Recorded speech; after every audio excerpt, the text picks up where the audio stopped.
The story begins with a completely destroyed city. A young girl complains that she's tired and asks Jung Minjin how much farther they have to walk. Still complaining, she says she's thirsty, but the boy simply ignores her. The young man responds seriously that he's already told her several times they need to ration their water, and that if she's really that thirsty, she should go find water on her own. The girl is stunned by what he says. Upon hearing that, she gets angry and asks if the MC has lost his mind. Serious, Minjin asks if she still hasn't understood the situation they're in and reminds her he's not her servant. For a moment, the girl is speechless, but she quickly yells that he's a loser and getting way too bold. She continues, saying the MC is nothing but a broke loser. Minjin remains neutral and says that money doesn't matter in this world, so now she's just as much a loser as he is, and yet all she knows how to do is scream, making her just as useless as him right now. That makes him tell her to get lost, but the girl is confused by what he said. As she watches him walk away, Hanina wonders why he's acting like that, and that it's the first time she's ever seen him this way. Even so, her pride takes over, and with a laugh she tells him to get lost. Mocking him, she says it's unbelievable and asks if he's really walking away without looking back, calling him a loser and saying he might as well disappear. She gets angry, saying she should have slapped the back of his head before they split up, and starts cursing him. Hanina says it's unbelievable and asks who he thinks he is, but adds it doesn't matter since he's pathetic and will probably end up dead. The young girl stops walking, curious about what she sees ahead. The street is filled with rubble, crushed cars, and a sign warning not to enter. She asks if the way is blocked. Then she looks to the right, curious about something she just noticed. Hanina looks at one of the windows of a nearby apartment. She grows tense, asking what that was, and if someone is there, she feels like she's being watched. The girl looks at the blocked path again and says there's a strange smell there. Hanina peers further into the barricade, past the debris. She tenses up, clearly scared. She spots one body walking and another lying on the ground. Hanina starts sweating cold. It's as if she can see two zombies approaching, catching her by surprise. This gives her a terrible feeling about what's coming. Our hero continues walking alone, until someone calls out to go together. That makes Jung Minjin turn around, confused by what's happening, while Hanina asks him to take her with him. He asks if she's still ordering him around and reminds her she told him to get lost. She says she takes back everything she said and asks if they don't need each other, at least until they reach Gangnam. Our hero watches her in silence for a few seconds. Then he says that first, she needs to apologize for what she did. The girl looks confused by that. Jung Minjin asks if she didn't call him a nobody and a loser, and says that if she wants to survive, then she also needs to be a nobody and stay hidden. Our hero tells her to do all that, and then he'll let her come along. The girl still doesn't say anything, but she starts trembling and crying. Jung Minjin knows that she, Hanina, is a rich girl who always had everything, someone who's never apologized to anyone in her life, and that he, a lonely weirdo whose life was rock bottom, ended up in this mess after a strange virus struck Earth. Just like in the movies, Seoul is experiencing a strange zombie apocalypse, and the two of them, with completely clashing personalities, got caught in it together, in a chaos where any disaster is imaginable. Suddenly, both of them look behind Hanina, startled. Three zombies run toward the pair. Jung Minjin grabs the young girl's wrist and starts running while pulling her along, knowing this is just a terrible nightmare, but they must somehow survive. In a city, there are several buildings close to each other. In one of them, sunlight shines into a room through 4 small windows. A game is playing on the screen of a computer sitting on a messy desk with food on it. The place is a bit small, yet a young man is sleeping in his bed. At that moment, his phone alarm goes off. It wakes the young man, who realizes he passed out again while gaming. He sits up in bed, grabs his phone, and notices it's time to go to school again, but he wishes he could just quit. The boy leaves his room and notices something on the fridge. A note from his mother says she went to work and tells him to eat well and go to school. Our hero looks at the note silently, but soon he's out of the house already dressed for school. Jung Minjin looks up at a tall building, taller than the others in the area. He knows the kids living there can't imagine a life like his. Our hero keeps walking down the narrow streets until he finally arrives at his school. But in the hallways of the institution, Jung Minjin curses after being shoved to the ground by someone. A boy sarcastically asks if he's okay and says he meant to go easy on him, while another jokes about whether he might have gotten seriously hurt, but says our hero can take it. The aggressive teen asks what Jung Minjin just said, if he was swearing, and if he heard that right. Park Seong-bin says our hero is trash and asks if it's because lately he's been letting things slide, adding that it seems like he's forgetting who he is. Someone appears and complains that the hallway is always too noisy, which surprises him. Hanina asks if he's a child and tells Park Seong-bin to stop doing that kind of thing to losers. He says he didn't realize she was there. She says that losers and weirdos like him who bully kids are disgusting, and tells him to stop polluting the school's atmosphere with his violence. Park Sin-ongbin asks what she's talking about, saying they were just playing with their class mascot. She tells them if they want to play, do it outside because they're in the way. The boy says she's the one Jung Minjin hates the most. She replies that unlike him, she simply ignores him completely, but the boy says that's the same thing. Our hero knows Hanina is just like Park Sin-ongbin, someone in his class whom he's known since middle school. Park Sin-ongbin says he's going to hang out with the older guys and asks if she wants to come. She says she'll never again go to that cramped dump that used to be our hero's apartment. Jung Minjin knows Hanina lives in a luxury apartment complex visible from his house. Her parents work at a hospital, and one of them is the director. She's active on social media, the center of attention, a VIP among VIPs. On top of that, Hanina has the best grades, and people are even saying she's preparing to study abroad next year in the United States. She seems like the perfect person with no flaws, but the one issue is that she completely despises poor losers like him. The girl notices him and, disgusted, asks our hero what he's staring at. This makes another girl laugh. Jung Minjin wonders when it all began. In their second year of middle school, they were in the same class, and he worked up the courage to talk to her. That day, our hero nervously asked if she lived in that direction too. Hanina responded in a way that caught him completely off guard. She told him he stinks and to stop following her, and that if they live in the same direction, then he should keep his distance or take another route. It was that day Jung Minjin finally understood that she despised him, especially when Yina said she really didn't want to talk to people like him. Our hero realizes he smells like poverty, and that she always smelled nice, which makes him wonder if that's what rich people smell like. Normally, if someone hated him that much, he wouldn't feel so hurt. But in the classroom, Ina complains about having to sit near him even at school, and asks if someone wants to switch seats. And in every class, she constantly ridicules and belittles him, yet strangely, he can't understand his feelings for her. This makes him wonder if he's still in love with Hanina, and if this is what it means to be a loser. He knows that having feelings for a girl who always mocked him and treated him like trash is truly pathetic, but now, being physically run over by Park Seongbin and emotionally crushed by Hanina makes every miserable day up to now stack on top of each other. This made our hero start feeling ashamed and humiliated by his own life. At school, but outside the building, 3 boys are chatting. The chubby one asks if his friend knows about the second semester list. The other says he decided to quit anime and wanted to go to the Rage D event, and that if it weren't for school, he would have gone to the event that morning. His friend questions why they'd even hold an offline event for a game on a weekday. The chubby one says he's not interested in game events and would rather go to the Lumina concert. Byonjin asks if he bought tickets for the concert this month. Our hero knows those two, Sunho and Byonjin,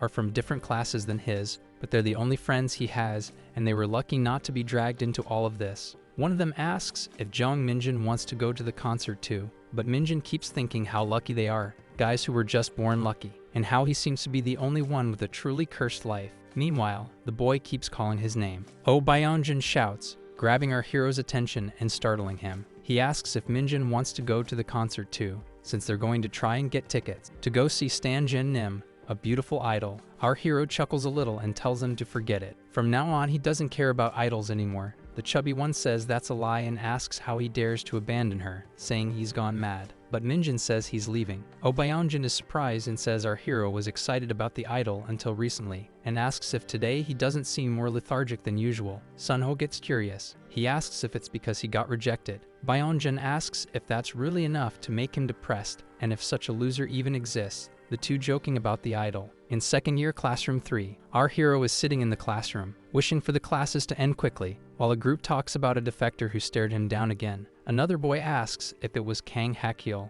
Our hero grows curious about that. Seongbin says the guy is smaller than him and asks if he wouldn't beat him up. One of the boys says he does MMA and would obviously win. Park says the guy fled from North Korea. Another boy heard he was still a child, but must have escaped after some trouble, and the third one tells them to stop. The trio notices a young man entering the classroom. Kang Hakyul questions Seongbin about what he just said. Park stares at him and, after insulting him, asks if he's got a problem. The North Korean tells him to watch his mouth, but Seongbin grabs the guy by the collar while cursing at him. Even while being grabbed, the boy doesn't move, and he looks straight at his opponent without showing a hint of fear in his eyes. Park Seongbin's friends try to break up the fight, telling him to calm down and apologizing to Kang Hakyul. But the young man whispers in the North Korean's ear that if he doesn't want to lose his life after coming to South Korea, he better lower his head. After that, the trio backs off and leaves the classroom. Our hero watches all of this and feels tense about what just happened. To him, this is a terrible class and a terrible school.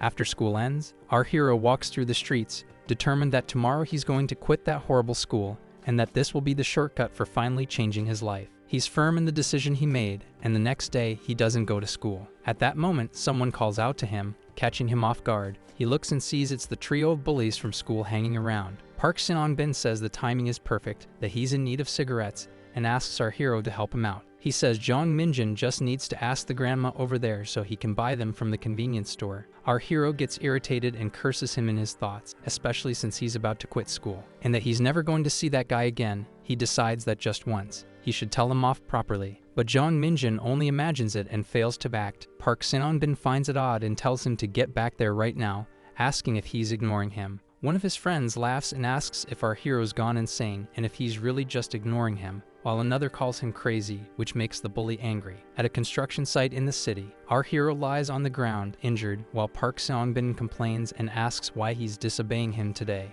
With a brick in his hand, the young man calls our hero a poor beggar and asks if he should just take his life right then and there. He says Jong Minjin got too comfortable because he hadn't been beaten since 9th grade. The guy's two friends say they don't know anything and that they tried to stop him. Our hero asks them to take his life, and that leaves Park Seong-bin confused. Jong Minjin repeats that they should just kill him because he doesn't want to live anymore. One of the boys says he's starting to feel bad for our hero now and suggests they leave. Park Seong-bin gets pissed and curses Jong Minjin while kicking him hard, then warns him to listen carefully, because if Jong Minjin writes his name in a goodbye note, he better be ready for the consequences. The guy threatens that after Jong Minjin is gone, he'll find his lonely mother and end her life too. That makes Park Seong-bin's friends ask if that wasn't going too far, but he tells both of them to shut up and leave the place. Our hero remains on the ground, injured, at the construction site. Sometime later in the poorest part of the city, Jong Minjin, head low, slowly walks up a staircase between the apartments on the street. At that moment, he wishes the world would just end tomorrow. Slowly,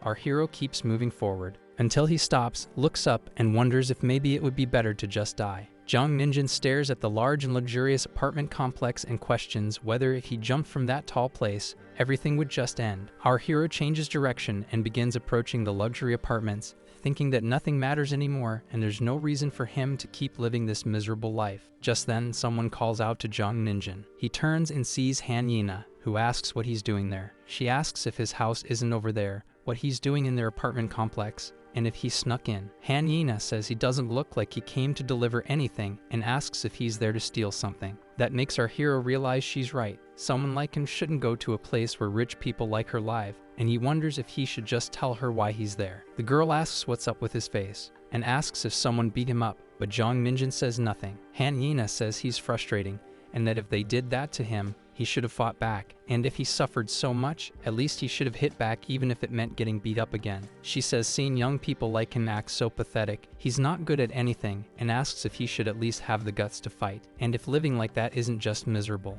That makes our hero start walking away, leaving the girl confused, asking if he's really just going like that. Ignoring her completely, she calls out to him again and asks if he's being serious, right when someone's talking to him. Hanina sighs and says Jong Minjin is truly pathetic and pathetically weak. Our hero decides that tomorrow he needs to tell Park Seong-bin exactly what he thinks. After some time walking the streets of the poor neighborhood, Jong Minjin finally arrives home and enters his room. He turns on his computer and decides he's just going to game for the rest of the day. Jong Minjin finds it ridiculous that he gave up on dying just because of Hanina, but he believes what she said was true. Still, in the end, our hero lets it go since he's decided to quit school and from now on probably won't need to see Park Seong-bin or Hanina ever again. Jong Minjin decides that starting tomorrow, he'll need to help his mother with work. His friends see him online and invite him to play, and he replies that he just logged in. The hours pass quickly while our hero enjoys himself on the computer. Night falls and the lights in his room are on. Outside, someone yawns and another person seems surprised. Jong Minjin keeps playing at a fast pace. He tells his friends there are still 3 zombies up ahead and that he's already taken care of them. At that moment, one of his friends says he has to leave because something came up, but our hero asks if it's not too early and tells him to at least finish the current round. However, another friend also says he has to go, which surprises him and makes him ask why Byonjin too. Jong Minjin looks at the wall clock to check the time, and upon seeing that it's 10 at night, realizes it's already late. One of the guys asks if they saw the news just now, saying it's total chaos. Our hero asks what he's talking about. A loud noise occurs, catching Jung Minjin's attention. He takes off his headphones and asks, confused, what that was. Our hero steps out of his room and looks down the hallway of the small apartment. He approaches the door, trying to understand what's going on, and asks if someone is on the other side. Someone seems to be knocking or forcing the door. Jung Minjin is confused and wonders what that was, thinking it sounded creepy. He looks through the peephole to check outside. A man appears dizzy and asks for help. Our hero knows that's the neighbor from the floor above, who keeps asking, in a slow and strange voice, for him to open the door. Jung Minjin finds it odd and wonders if another package was delivered upstairs by mistake. But without him knowing, the outside is strange and the staircase is dark and dirty, showing the trail the neighbor took, still injured. Our hero gets tense and thinks the man must have been drinking again. Jung Minjin puts his hand on the door handle and slowly opens it to greet the neighbor. Our hero looks at the man, still tense with the situation. He notices something that leaves him shocked and confused. The man is injured in the torso and stained with blood from his wounds, stumbling around. Jung Minjin sees the neighbor's terrible wound. With a trembling voice, he asks if the man is okay and if he should call an ambulance. But at that moment, the man lets out a growl-like scream of rage, surprising our hero, and suddenly lunges forward in an attack on Jung Minjin. The man's eyes are red, and he desperately tries to bite our hero, who manages to hold him back with his arm, pushing him by the jaw. Jung Minjin tries calling to the neighbor, hoping he'll snap out of it, asking why he's acting like this out of nowhere. Without getting a response, our hero curses, unable to believe what's happening. And without thinking twice, he delivers a strong kick to the man's stomach, pushing him back quickly. But that not only knocks him away, it also brings him down to the ground. Quickly, our hero shuts the door again. The man keeps screaming outside while Jung Minjin tries to catch his breath and process what just happened. His legs won't stop trembling from the shock. He asks what the hell just happened and says that man's face looked completely wrong. Jung Minjin quickly rushes to his room and grabs his phone, deciding he has to call the police and report what happened. He dials, but something feels off, and he's confused by it. Our hero finds that the line is dead and doesn't understand why this is happening. On his phone, there are multiple alerts about strange people attacking others, which shocks him. He hears noises coming from the street and looks through the small apartment window. When he looks outside to see what's going on, a woman screams in fear. People are being brutally attacked by others who are visibly injured. Someone screams for help while being chased. Minjin wonders what's happening. He spots the upstairs neighbor outside chasing a girl. Our hero quickly closes the window and, in desperation, wonders if his mother is okay. He tries calling her, knowing that around this time she'd usually be on her way home. Jung Minjin mentally begs for her to answer, but the call doesn't go through, which makes him tense and worried, realizing her phone might also be out of service. Worried, our hero, who had his lights on earlier, quickly turns them off and hides under the sheets and behind his closed bedroom door. Jung Minjin trembles in fear over what's happening outside. He looks at his phone again, still shaking, seeing on the screen that the internet and everything else has been down for a while. Jung Minjin picks up the TV remote. He turns on the television but keeps the volume low so no one can hear from outside. The anchor says, "Urgent, there are reports of mass murders happening across the country. The government believes it's a terrorist attack and is investigating the cause, but nothing is confirmed yet. I repeat, the situation is extremely serious," says the anchor. Jung Minjin is shocked and wonders if this is really happening and what exactly is going on. The anchor advises people to stay home, lock doors and windows, and minimize contact. The anchor then shows a recent attack happening right now in the Busan area, where a man is being assaulted by another in the middle of a crowd. Our hero is stunned to see that the attack is being carried out through brutal bites. The reporter says these attacks are also happening in the countryside and that the police and military are working, but Minjin knows this isn't some act of terrorism or rebellion. In disbelief, he hopes and pleads for it not to be a zombie apocalypse or something similar. Our hero wonders if he's dreaming. How did things spiral out of control so fast across the country in a single day? Why is this happening and what caused it? He realizes he can't just sit there and remembers it seems the neighbor from the floor above left recently. Jung Minjin looks through the peephole to see if anyone is on the stairs or in the building and decides he should first lock the entrance. Seeing that everything is quiet and empty outside the door, he's certain he's alone there. Our hero opens his door again and looks out at the dark, grimy stairwell. He climbs the stairs, eyeing the next flight nervously, wondering if someone else might be hiding on them. Upon reaching the building's main entrance, Jung Minjin opens the door slowly. He spots a zombie wandering nearby and thinks he must move slowly and carefully. The monster turns around as if it sensed something, but seeing nothing there, it continues walking in another direction. Our hero slowly locks the double doors from the inside. Then he lets out a sigh of relief for not being seen or attracting that zombie. Only then does he wonder if the people upstairs are okay, and notes how eerily quiet everything is. But Jung Minjin decides to return home and wait until morning, thinking the police or someone will come to rescue them. Our hero continues watching the news in his dark room to stay updated on the events. The anchor says, "Once again, we bring you another terrible update, the current situation." But before he can continue, the TV news cuts off and the screen goes blank, leaving our hero stunned. The surprise turns to tension when he realizes that even the broadcast signal has now disappeared. The only light in the room is coming from the television set. Jung Minjin lies in bed, wrapped in sheets, trying to sleep. But he can't fall asleep, and more than that, he feels a deep internal conflict. Knowing that just yesterday he was about to end his own life because he felt he was living in hell, he even wished for the end of the world, and now it's actually happening. And here he is, desperately trying to survive.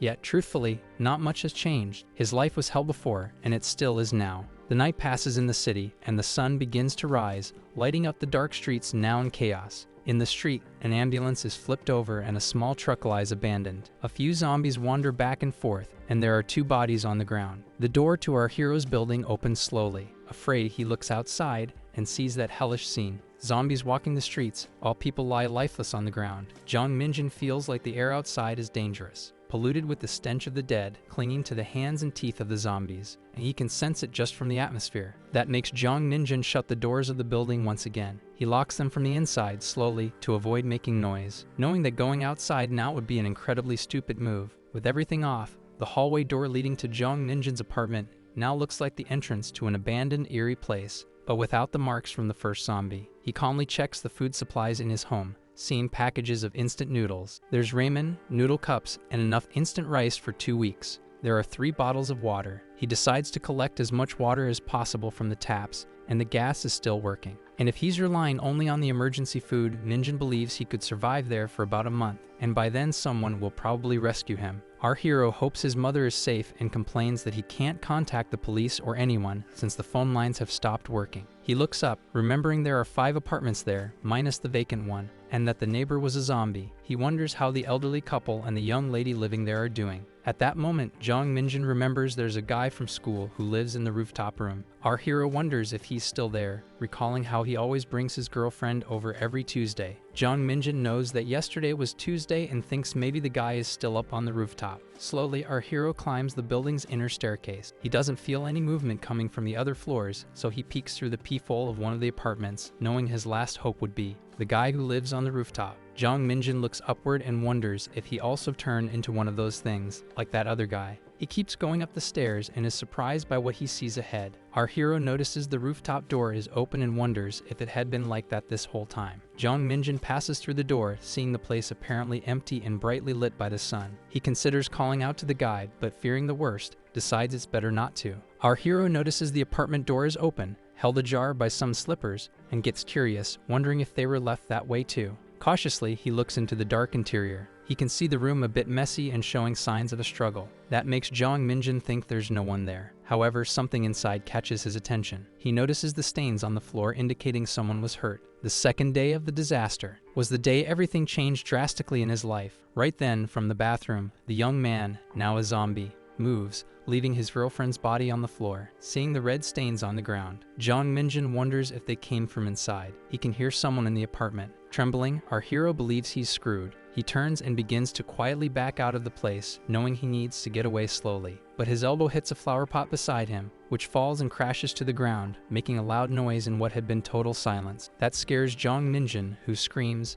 asking what that was. The zombie inside growls, terrifying our hero. In panic, he starts running to escape, but Jung Minjin trips over his own leg and crashes to the floor, wincing in pain from the fall. As he gets up, our hero freezes at the sight of the zombie, filthy with the girl's blood, coming out through the door. Already on his feet, Jung Minjin finds himself being charged by the undead creature running at him. Reacting instinctively, our hero ducks to dodge the attack. The zombie slams into the rooftop railing. At that moment, Jung Minjin stands up, still tense, and throws the undead off the building. The creature begins falling after being, accidentally, pushed from the rooftop. Our hero is stunned by what just happened and what he just did, until the sound of the zombie's body hitting the ground echoes through the area. Jung Minjin collapses to the floor in shock, saying the monster fell from up there. In a rush, he quickly closes the rooftop door. Panting, our hero hurries back down the building's staircase. He quickly enters his own room and drops to the floor of the safe space, trying to catch his breath. Even as he tries to breathe and calm down,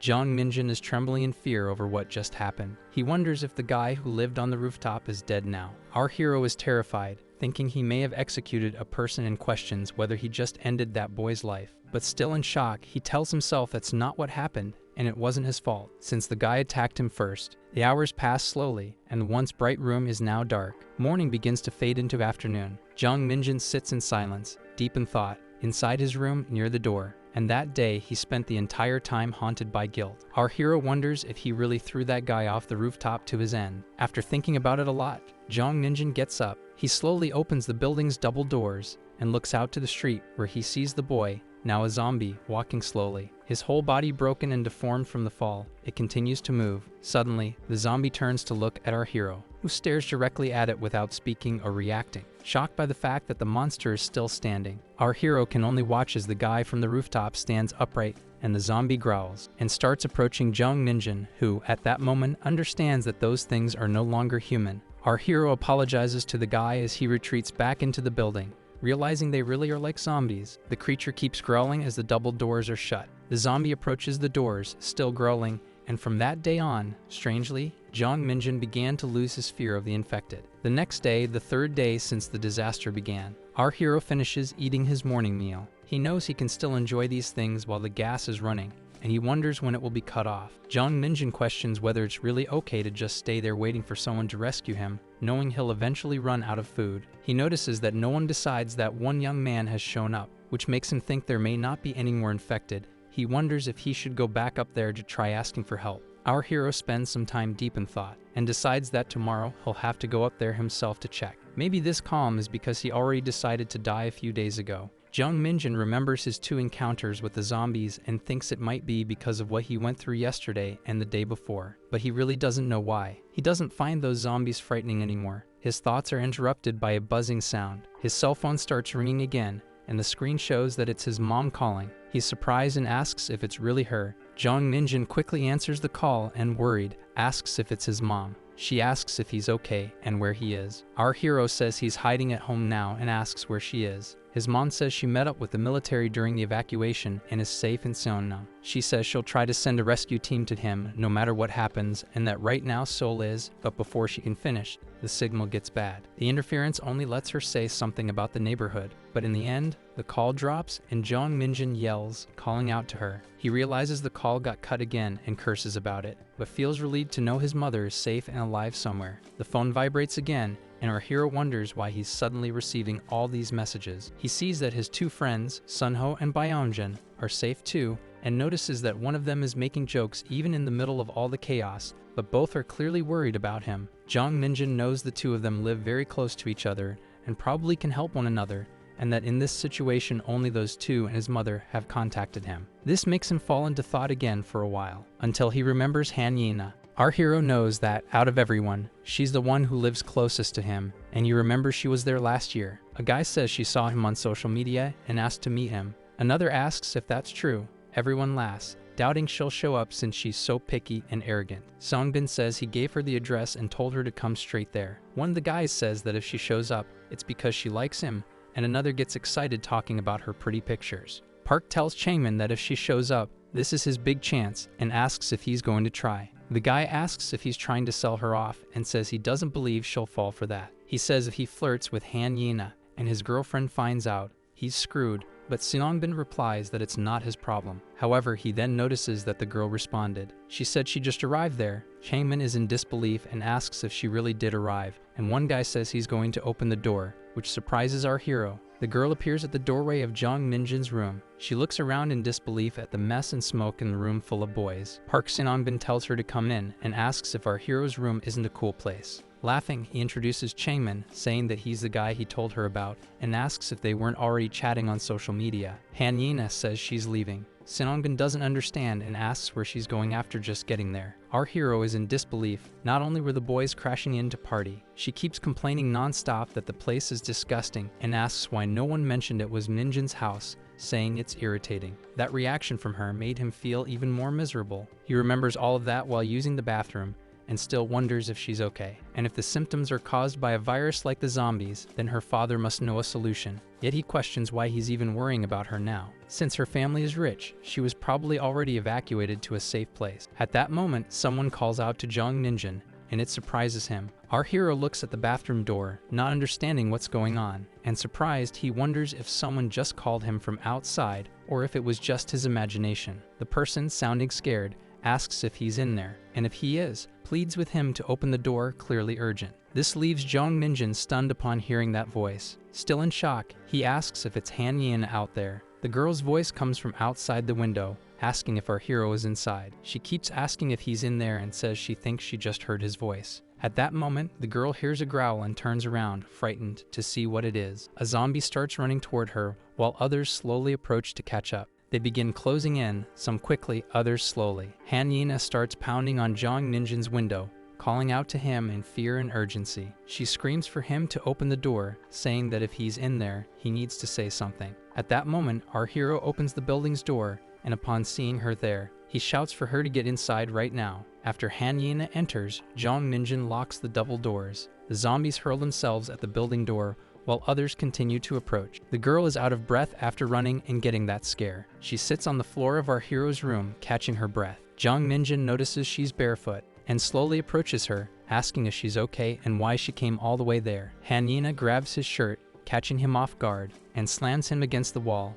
knocking him to the floor, which startles him. But he notices the girl has started crying. Hearing her cry leaves our hero surprised, and he asks what happened to her. Hanina keeps crying on our hero's shoulder. He asks again if she's okay, but then she realizes what she's doing and lets go of him. She thanks our hero for opening the door and letting her in, and says that if it weren't for him, she would have lost her life. But Jung Ninjin blushes seeing her that close. Our hero laughs awkwardly, saying she doesn't need to thank him and that at least she's safe now. Hanina looks around the room. Seeing the cardboard boxes covering the windows, she asks if he's alone there. Minjin says his mom left for work and didn't come back, but luckily she managed to call, saying she's safe and that the military was evacuating people. Hanina keeps staring at the wall and says she's relieved. Our hero asks about her parents, and she says her dad is safe at work and mentions her mom in an empty tone. The girl says she's sure they're okay and asks if he has water and if she can drink some and maybe charge her phone if there's power. Our hero says yes. Time passes slowly in the small room with mold on the ceiling. Hanina has already drunk several bottles of water, and she slowly keeps drinking another one. Jung Ninjin is baffled by it and wonders how much water she plans to drink. He knows they should be conserving it, and if the tap runs dry, they're screwed. Even so, Hanina risked her life to get there. Jung Ninjin asks if she left her house, and then questions why she came specifically to his. The girl replies that she had been hiding outside all this time, which confuses our hero. She says that 3 days ago, when they met in front of the apartment, that day something happened, and because of it she changed her clothes and left the house for a while. While walking down the street looking at her phone, a woman screamed in fear, catching her attention. That was the moment everything fell apart. People started running in panic toward her, screaming in fear and telling others to flee. Hanina also ran to save herself and hid in a stairwell near the shopping complex. She says she stayed there waiting for someone to rescue her, but no one ever came, and Jung Ninjin asked if she stayed there all that time alone. She remembers there was only one nearby door that wasn't locked. It led to a small meeting room, but the inner door to the building was locked, so she had no other choice but to hide in there. She was lucky to find a bottle of water inside, and that's how she survived. But on the third day, she was hungry and dehydrated and couldn't take it anymore. Since her house was nearby, she thought she could make it back and maybe get help. Hanina sees zombies walking through the streets littered from the attacks, and a body lying on the ground up ahead. She wonders why it had to be that street, of all streets, filled with them. The girl turns into an alley, realizing it's the only path she can take, and so she kept sneaking around like that and ended up in his neighborhood. She even wonders if that really is Jung Ninjin's neighborhood. Hanina notices the overturned ambulance in the street, as well as 2 zombies roaming around. She had to pass through his area to reach her apartment. The girl knows she has no other option and quickly runs across to the other side without being seen. She knows she's getting close to Jung Ninjin's house. She's been there before, so she remembers a bit of the way and is sure she just has to go through an alley up ahead. Hanina is certain our hero returned home 3 days ago and wonders if he's still there. The infected,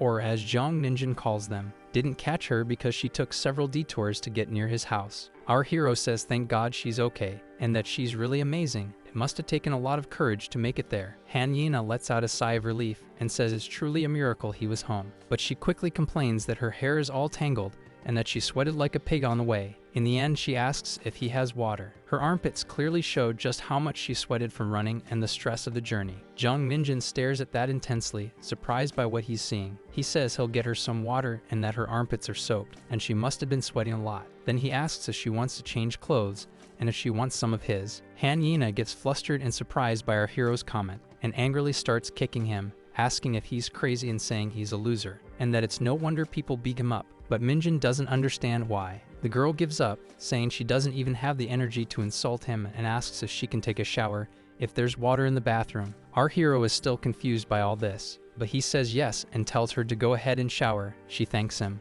Meanwhile, Minjin stays seated on the floor, still lost and unsure why she suddenly hit him. In the meantime, the sound of the shower and water falling can be heard from the bathroom. Our hero just waits, sitting quietly in his room. He wonders what to do now, since he had been planning to leave the house before the girl showed up. And now that she's there, he can't just leave her behind. And even if he decides to stay, he only has enough food for one person for a month. And if she stays too, they won't have enough anymore. Our hero concludes that all of this is terrible, but the fact that Hanina is taking a shower in his house is even more unbelievable than the zombie outbreak itself. Minjin remembers his school days before the catastrophe, when he ran into the girl while returning to class as she was leaving. But back in school, she never looked him in the eyes, always treating him like an insect. However, he's pulled out of his memories when Hanina opens the door, surprising him. She asks if he can lend her some clothes, since she's been wearing the same ones for days and needs to wash them, and that catches him off guard. But Minjin quickly starts looking for clothes and asks if she wants a t-shirt and pajama pants or shorts, but she says that since he's so short, anything will fit. He hands her some clothes while feeling embarrassed about it, but Hanina complains that it stinks and asks if he has anything else. Minjin says yes, but probably everything will smell the same, and she tells him to forget it. The girl smells the shirt she was given once more, and complains again that the musty odor is unbearable, but says she'll endure it until her clothes are dry. She tells him to use something to make it smell nice, but he says he just washed that shirt. The girl asks if that's what basements smell like, and says she's sensitive to smells. Hanina complains again that it's disgusting and laughs a little, but our hero can't tell if that's just her personality or if she really doesn't grasp the situation to be whining like that. Night falls once again in the city, and the streets in the poor area grow dark and eerie as zombies growl outside. The girl's clothes are drying on a standing rack inside the house. Hanina calls out to our hero after they've had dinner, and he asks what it is. She asks what they're going to do now, or if their only option is to hide there and wait for rescue. Minjin says that before she arrived, he was thinking about moving out of there the next day. She asks if he's crazy and why he would risk going outside when they already have food. She asks if he understands how close she came to dying just to get there, and now he wants to leave. She says she's not going, but he tells her it's not happening right now. He was just thinking. And now that she's there, it's probably better to wait until the rescue team arrives. Hanina, worried, asks what they'll do if they run out of food. What will they do when that happens? Our hero goes quiet for a moment and says that if they want to survive,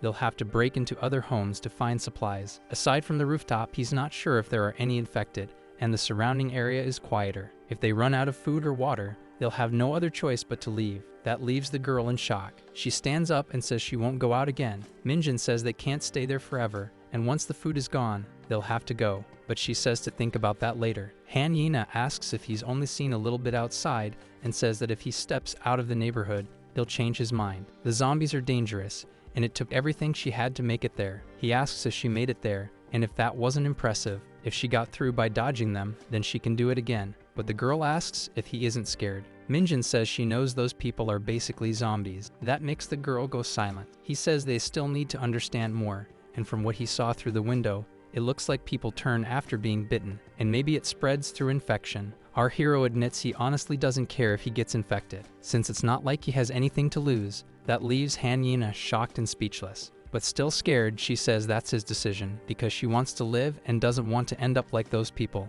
and that she was supposed to study abroad next year. Minjin says they'll be fine as long as they don't touch the zombies, and asks if she got there without any issues, reminding her she told him she managed to hide all the way. He reveals that he's noticed patterns among the infected. Not all of them rush at you like they're trying to kill you. Depending on their injuries, some just walk and others collapse. And that zombies run slower than a normal person, which means the two of them can easily escape. Our hero asks if she ever played tag when she was a kid. She doesn't understand what he's trying to say, Minjin tells her to think of it like a game, and maybe that will make it feel more exciting to dodge the zombies. Hanina calls him crazy for saying nonsense about tag at a time like this and says she's terrified right now. Our hero apologizes to her. In the end, she changes the subject, saying she's going to sleep and asks him to prepare the bed for her. The girl says she hasn't slept properly in days, and the exhaustion is starting to catch up to her. Minjin is speechless for a moment. He gets nervous about it and tries to explain, but he makes the bed by placing 2 pillows on the same mattress, which causes Hanina to call him out. She asks if he's insane and if he's trying to sleep next to her, but our hero is confused by these questions. Hanina points to the kitchen and tells him to go sleep there, leaving the boy even more lost about all of it. Minjin says that this is his house and that sleeping in front of the bathroom is a bit too much, but the girl tries to question that. In the end, she sighs and gives up on arguing. She says she forgot she's an uninvited guest and that she lost her temper, so she'll sleep in the kitchen and let him stay somewhere comfortable, leaving the boy baffled. The girl walks toward the kitchen hallway saying she's going to sleep outside on the dirty stairs and wishes him good night. Minjin questions her and says she can sleep there. Hanina says it's his house, so he should be comfortable and tells him not to worry about her. He says it's dangerous and asks her to calm down because it was just a joke. Minjin says he can't be a bad host, that he'll sleep in the kitchen and it's fine. It was only a joke, and he insists on it. In the end, he sleeps in the kitchen near the bathroom. He understands that he won the argument, but at a great cost, and that it would have been easier to just sleep there alone from the start, and at least he's still inside the house. And thanks to Hanina, he's no longer alone there, even if she talks way too much. Meanwhile, outside, zombies roam the dark streets, growling as they go. The only thing keeping the basement room from total darkness is a small candle burning slowly. Hanina hears the moans of the undead outside. She stays awake through it all, deep in thought. Suddenly, she calls out to our hero, making him curious. He sits up and looks at the closed door to see what she wants to say. Hanina tells him to come in and sleep there. She says being alone is scary. The monsters keep growling outside, showing they're close to the apartment window. Our hero sits in the corner of the room near the door. Hanina says she heard those sounds several times while hiding on the mall stairs, but it's still strange and terrifying. Our hero stays silent and listens calmly while the girl says she misses her mom. Minjin remains sitting in the corner quietly, but that makes him really thoughtful about a lot of things. The night slowly passes, and soon a new day dawns with 2 zombies on the rooftop of one of the nearby buildings. In another building, the outer hallways are stained by violence, with some infected wandering around, but Hanina keeps sleeping peacefully after a rough night. Minjin is surprised and wonders how long she's going to keep sleeping. She had said she couldn't sleep because she was scared, but now she's sleeping just fine. The wall clock shows the time passing slowly. It's now 9 in the morning. At that moment, Hanina finally wakes up and sits up on the bed. She looks behind her, curious. The girl notices our hero putting on his jacket and asks where he's going. He hears her question, and replies that he was thinking of going to check the rooftop again, which surprises the girl. Nervously, she says he never confirmed whether there were more infected up there, and asks what he'll do if there is one. But Minjin says it's fine, and if there is, he'll avoid them. He asks if she wants to go too, but she asks back if he's insane and says, stammering, that she can't go. Our hero says then he'll go alone while she stays there. That leaves the girl speechless. Minjin begins to climb the now sunlit stairs of the building. He notices something strange about the entrance doors, and is surprised to see the glass is cracked. Minjin knows that won't hold much longer, and even though it's covered with film, glass is still glass. Our hero keeps going up the stairs toward the rooftop. As he approaches, someone says something smells bad. That surprises him, and when he turns around, he sees Hanina, who says she has a bad feeling about that place. Our hero is surprised by what the girl just said. Still, he enters the rooftop,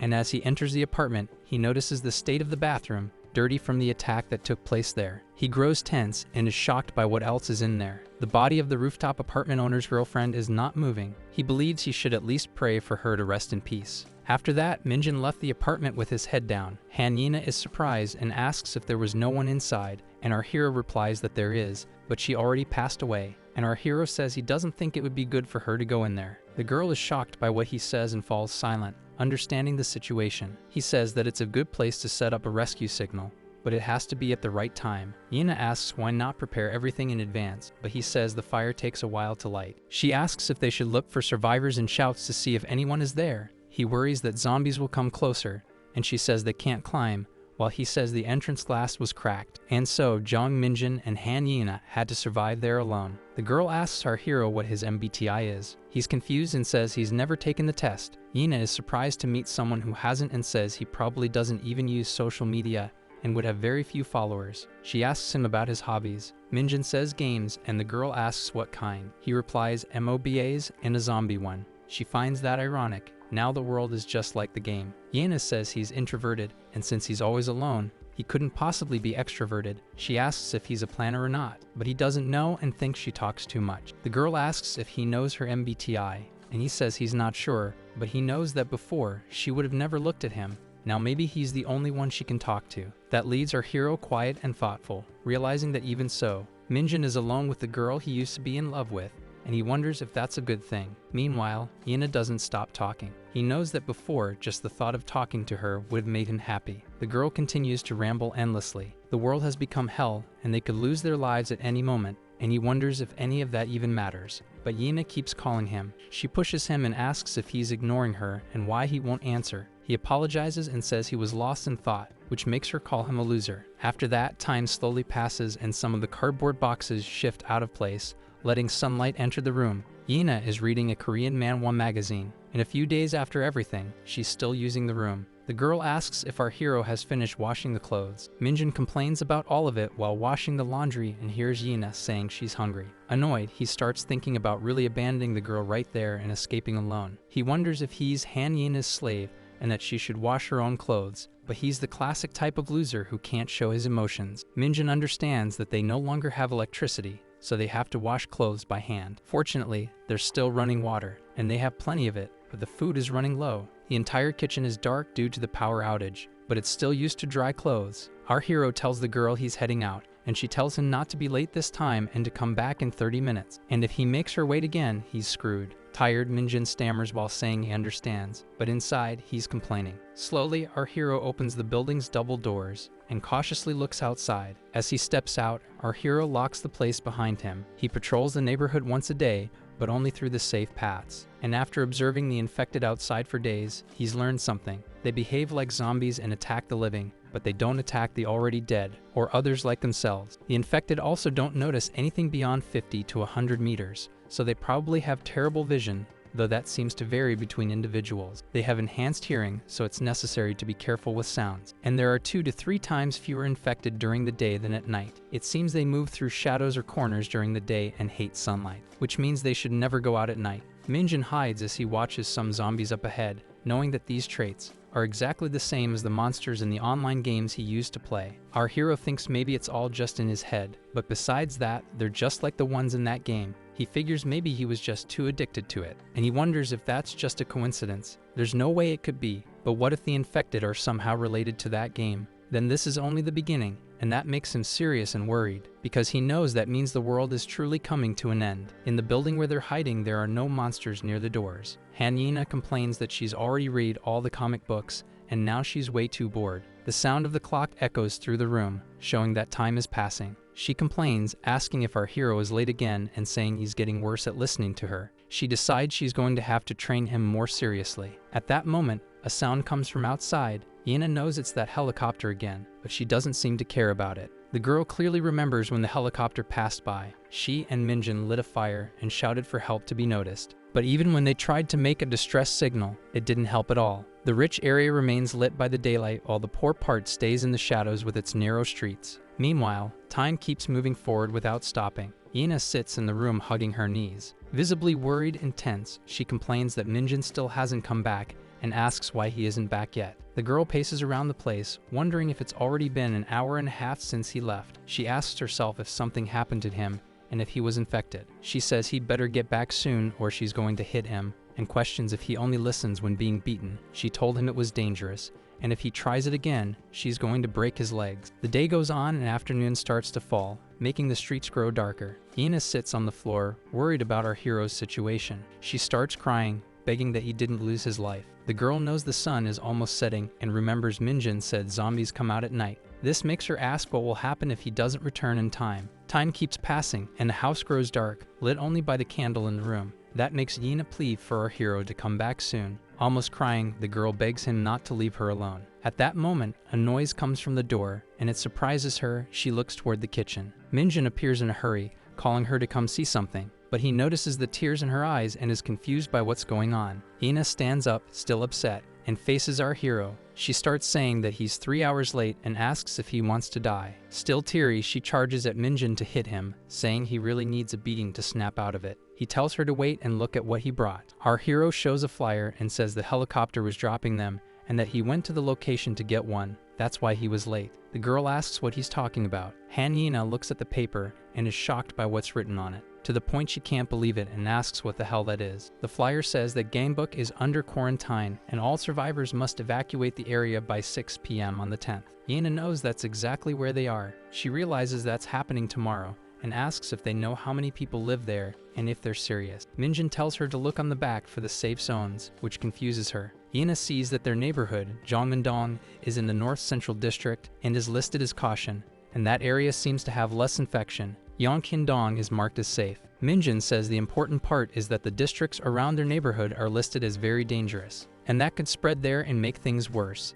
The girl is stunned by this news. Our hero says that waiting for rescue was the worst decision. Yena asks if they need to escape now, and if at this point that's even possible. She asks where they're locking things down, and if all of Gamebook is closing, then that means they've shut off the north of the Han River. Minjin knows there are a few people there and wonders what counts as very dangerous, and if they might be wrong. But in this situation, they have no choice but to trust that information. He says if the north is in bad shape, then not escaping through there is impossible. The only option they have is to cross the Han River. That shocks Yena. Minjin says that to do that, it would be faster to go through certain areas, but since they're listed as very dangerous, they'll have to take detours through Gangdong, and time is short. Luckily, the nearby area is safer, and if they have to take a detour, it's better to go that way. Maybe they even built barricades or something similar in Zhongmendong, since it's lower risk. All of this being explained non-stop leaves Yena truly surprised, and she comments that she thought he was just a clueless idiot, but he's much sharper than expected. However, the boy simply says that aside from that, he turns and seriously says they need to leave right now.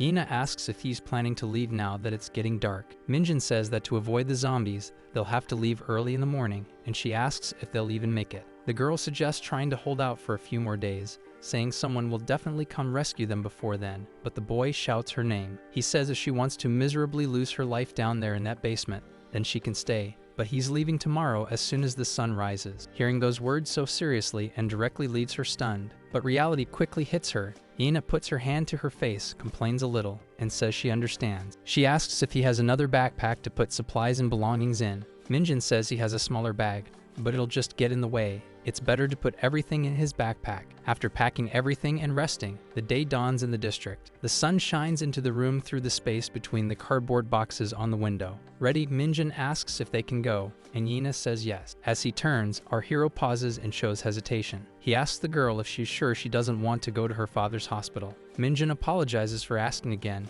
but she had said her dad works there, and he wonders if they should check if he's still there, or where exactly he is now. Hanina stays silent, looking down, but she smiles and says it's fine, that they should hurry and leave already. The last time she spoke with her father, he said he and her mother had been evacuated and were heading to a shelter. She finally asks if that satisfies him, and he says yes. Ina says they should move forward. That makes Minjin tense, and he feels like something's wrong. Outside the apartment, the morning sun rises into the sky. Our hero proceeds slowly, trying to make as little noise as possible while walking. When he looks around the corner to his right, he spots a zombie with its back turned. Minjin signals that it's all clear, and Yena approaches too, trying to make as little noise as possible. The street has fewer bodies now, but the ambulance is still flipped over, and a few zombies walk through the shadows. Quickly, the pair uses the sunlit path and begins advancing to cross the area. Using the overturned emergency vehicle as visual cover, they pass through without being detected. Our hero says the path seems good, and Yena agrees. They move to another part of the district, where 2 buses had crashed, and several cars have been abandoned. One of the buses shows signs of an attack both inside and out, stained all over, along with a birthday poster of the idol Lumina.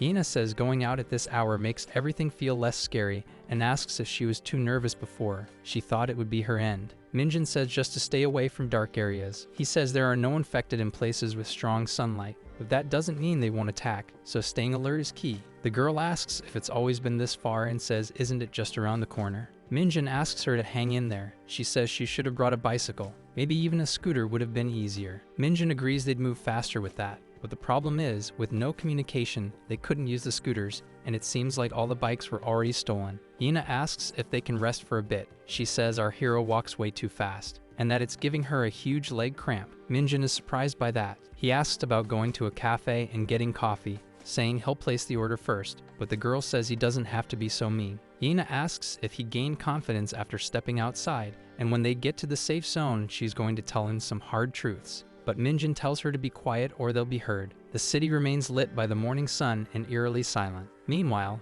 the duo keeps walking. The girl asks how far until Yangmiandong, and he replies it's just a little more. She complains that Minjin said they were almost there, but he says not yet, it's a bit further ahead. While he walked, avoiding zombies and listening to her complaints, she asked for water, but he said they needed to conserve it. Our hero was also starting to feel more hurt. The pair soon came across a small truck blocking the road, with several pieces of furniture piled haphazardly behind it, forming a barricade. Minjin was surprised and asked what that huge barricade was, but this was Yangshandong, and with a blockade like that, it seemed that area was safer than the others. Yina asked if it was true and thanked God. She said there must be survivors and that they should look for them, but our hero remarked that with a barricade like that, there should be people guarding it. Yina said she hadn't seen any infected around and couldn't even smell rotting flesh, but Minjin climbed up on the truck and said that even so, they shouldn't let their guard down. The girl asked him to look for a place where they could hide safely and asked if they could rest because she was tired, but he said they didn't have time for that. Minjin told her to stop whining and hurry up. Yina was confused and asked what he was talking about. She put her hand on her hip and asked what was going on with his tone as he tried to get through the barricade. And in the end, the two of them stared at each other. Minjin knew that was how they ended up there, with Yina crying. But our hero looked at her without saying anything. With a trembling voice, Yina apologized. Minjin immediately showed a surprised expression. The girl apologized to him again, but our hero noticed the zombies getting closer. He shouted for her to look at what was coming behind her, and when Yina turned, she was shocked. 3 infected were running toward them, growling, and the girl screamed in fear. Our hero quickly grabbed her wrist and started running, pulling her along with him to escape the infected. The duo ran, fleeing through the abandoned, cluttered streets. Yina asked what was going on, since they'd said that neighborhood was safe, but Minjin told her to run faster. A man appeared ahead among the furniture, and our hero asked if they were survivors. The man shouted for them to hurry and follow him, and our hero thanked him for the help. As they passed him, the man told them both to go in and said he'd close the entrance, but Minjin said he'd help. Yina called for our hero, and he told her to hurry to a safe place. Our hero and the man began pulling the heavy shelf, counting 1, 2. But at 3, one of the zombies was already too close for them to shut it in time. The monster roared at the sight of the living. The infected reached the man, who panicked. He shouted for the zombie to back off, and Minjin was startled. But the man managed to shove the zombie into a piece of furniture, knocking it down. That made the survivors start to flee, saying they'd made it through and to keep running. Yina screamed in terror at the scene while our hero yelled for her to run to the back of the building. Immediately, both ran again, terrified from the infected chasing them through the narrow alley. Minjin helped the girl climb over the barricade, seeing one of the zombies quickly approaching. Once at the top, he said they needed to jump from there. Still shaken, Yina replied okay. They both jumped, landing on the other side of the barricade. But Yina screamed in pain and said she twisted her ankle. Our hero was shocked and worried by this, and the angry growl caught his attention. Looking ahead, he was surprised. He saw 2 zombies charging toward them at high speed. That made Minjin realize they were screwed in that situation. He remembered Yina saying that he was frustrating, and that if people had done this to him, he needed to fight back, and that if he'd already been beaten, why not fight even if he got hurt again? She said watching guys like him act so pathetic, and that he wasn't good at anything. Then she asked if he should at least have the courage to fight back, and if it wasn't miserable to live the way he was living. That made him pull a knife from inside his jacket. At that moment, he thought that if he died like that. Yina noticed this change in Minjin. She called his name, her voice trembling from the pain and fear. But our hero at that moment believed that at least this way, she wouldn't be able to say he lived miserably. A red motorcycle approached at high speed. The passenger shouted for Minjin to duck. Our hero looked back, surprised. Park Seongbin struck the zombie's face with a metal bat. The driver got off the motorcycle to help, while another guy approached, also armed, saying they should help take down the other one too. Seongbin yells at the infected to disappear, and the pair is surprised by it, while the young man tells one of his friends to take out the guy in the suit and finish him. After the fight, the young man says the feeling of hitting an infected with the bat is incredible, and that nothing beats swinging the bat while riding a motorcycle.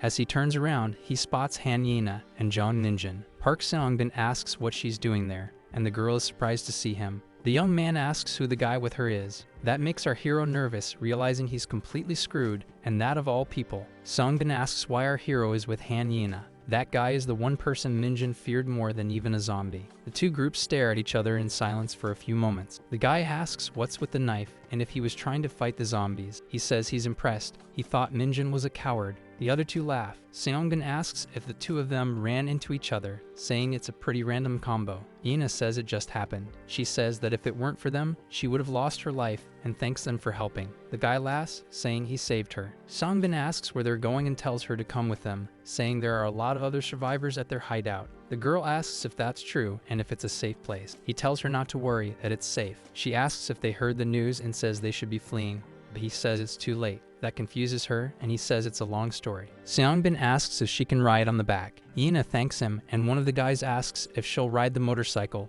Where should the other guy go? He's told the two can take the scooter. But Park looks more serious in the girl's direction. He looks directly at our hero, who's been silent behind her the whole time, and that leaves her confused. Seongbin asks his friend if it's okay for them to take Hanina with them. The guy laughs and says yes, but she doesn't understand what's going on. Park tells her to forget it, and that she should hurry up and get on the scooter. Ina looks back in Minjin's direction, and says they need to take Minjin too, asking how he's going to come with them. Seongbin asks if they really have to bring him too. One of the guys questions that and suggests leaving our hero behind. The other asks if he, a loser, won't just be dead weight, and they need to ration food. In the end, they wish Minjin good luck surviving on his own. Ina grows tense and speechless at this, but Park Seongbin says they'll take him too. It won't be bad to have more people. However, our hero tells them to forget it, because he's not going. That catches the young man off guard. Our hero says he'll walk on his own, and that his destination is different from theirs. Ina doesn't understand what's going on. Minjin turns and starts walking away, but Seongbin tells him to wait.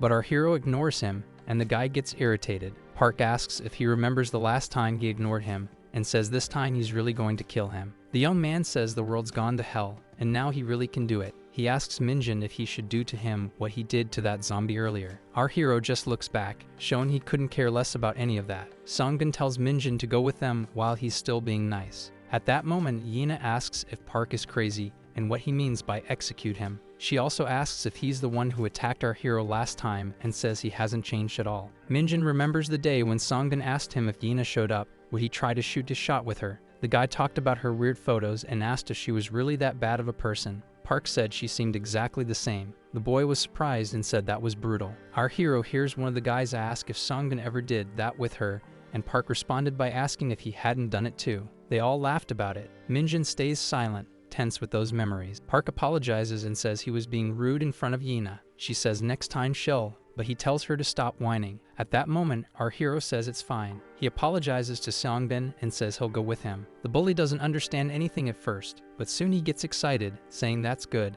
and asks if our hero knows that trying to leave that place is basically asking to die. Seongbin says they should first go to their hideout and rest, and that tomorrow he'll take Minjin to his destination, then asks if that's okay. After some time traveling through the new area, the group arrives at a tunnel blocked off with various pieces of furniture. Seongbin asks our hero if he's ever been there before, but Ina asks what that place is. Minjin knows that this is the path to the construction site where Park beat him up and wonders if the hideout is really in a place like this. Once everyone is inside, one of the guys closes the entrance, but another complains that he's leaving a gap there. The first guy snaps back and tells him to just shut the entrance. Our hero whispers to the girl, who looks at him to see what it is. He says that no matter how much he thinks about it, he doesn't feel like following them is the right thing to do, and that they should run away as soon as they get the chance. But she asks what he's talking about. Minjin says those guys might do something to them, and that he has a really bad feeling about it. Ina tells him not to worry because they're weaklings, and that Park Seongbin has been her lackey since elementary school,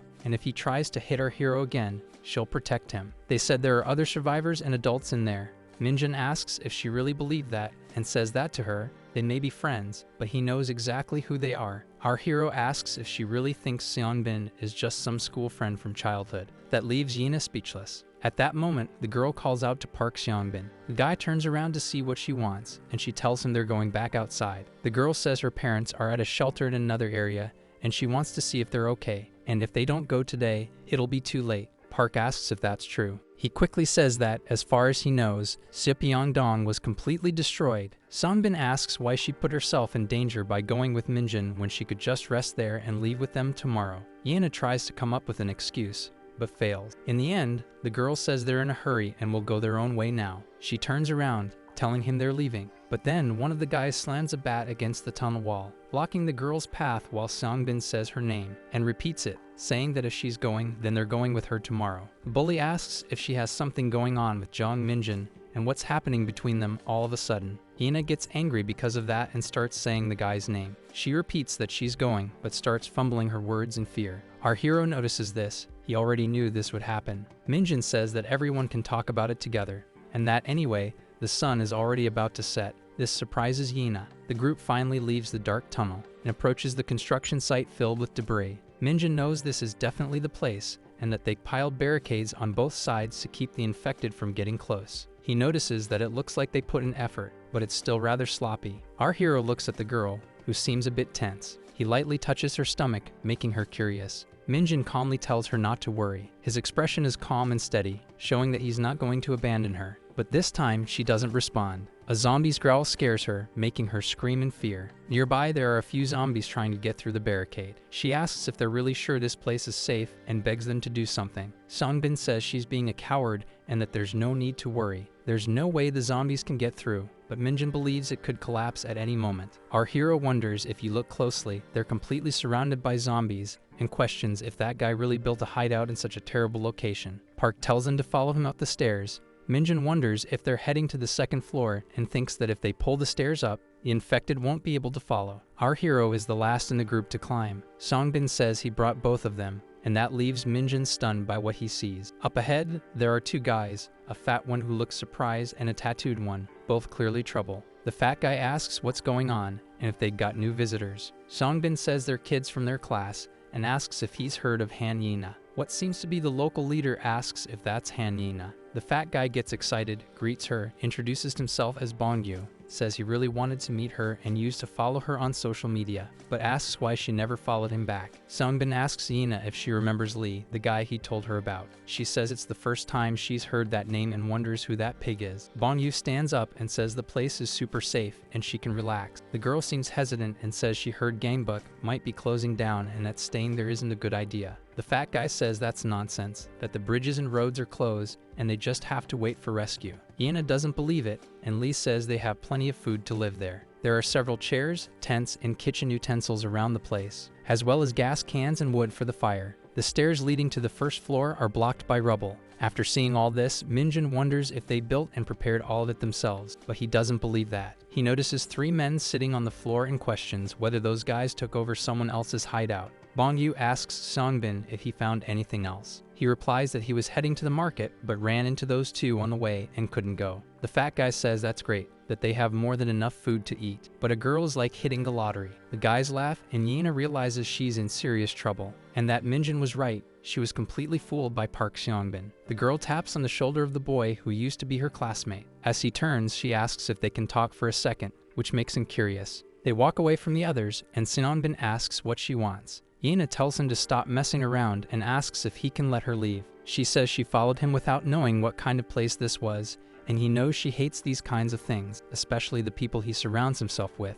The girl apologizes and says she really doesn't think she can stay there, and she doesn't believe Gangang Bridge is closed. It's better if she just continues the way she was going. Yina starts to walk away, saying she's leaving, which shocks Songbin. The girl starts telling Minjin that they should go back, but Park grabs her arm, calling out to her. That surprises and frightens her. Songbin curses and asks where she thinks she's going, and if she still thinks she can just do whatever she wants. The girl is scared and can barely speak. At that moment, someone touches Songbin's arm. Minjin interrupts and asks him to stop. That surprises Park enough to make him let out a short laugh. He takes off his jacket while cursing at our hero and asks if he's lost his mind. Meanwhile, on the first floor, zombies wander between the debris and barricades. Songbin asks what our hero plans to do if he doesn't stop him, and why he doesn't just use that knife of his to attack. Yina tells the bully to stop, but Park keeps going, asking if now that it's come to this, Minjin still can't do anything and tells him to go ahead and stab him. But someone steps in and distracts them. Lee Bongyu shows up asking what's going on. Songbin laughs and says Yina is just a little uncomfortable because the place isn't what she expected. The fat guy says it's fine, they'll be sleeping in the tents. Park reveals that our hero has a kitchen knife on him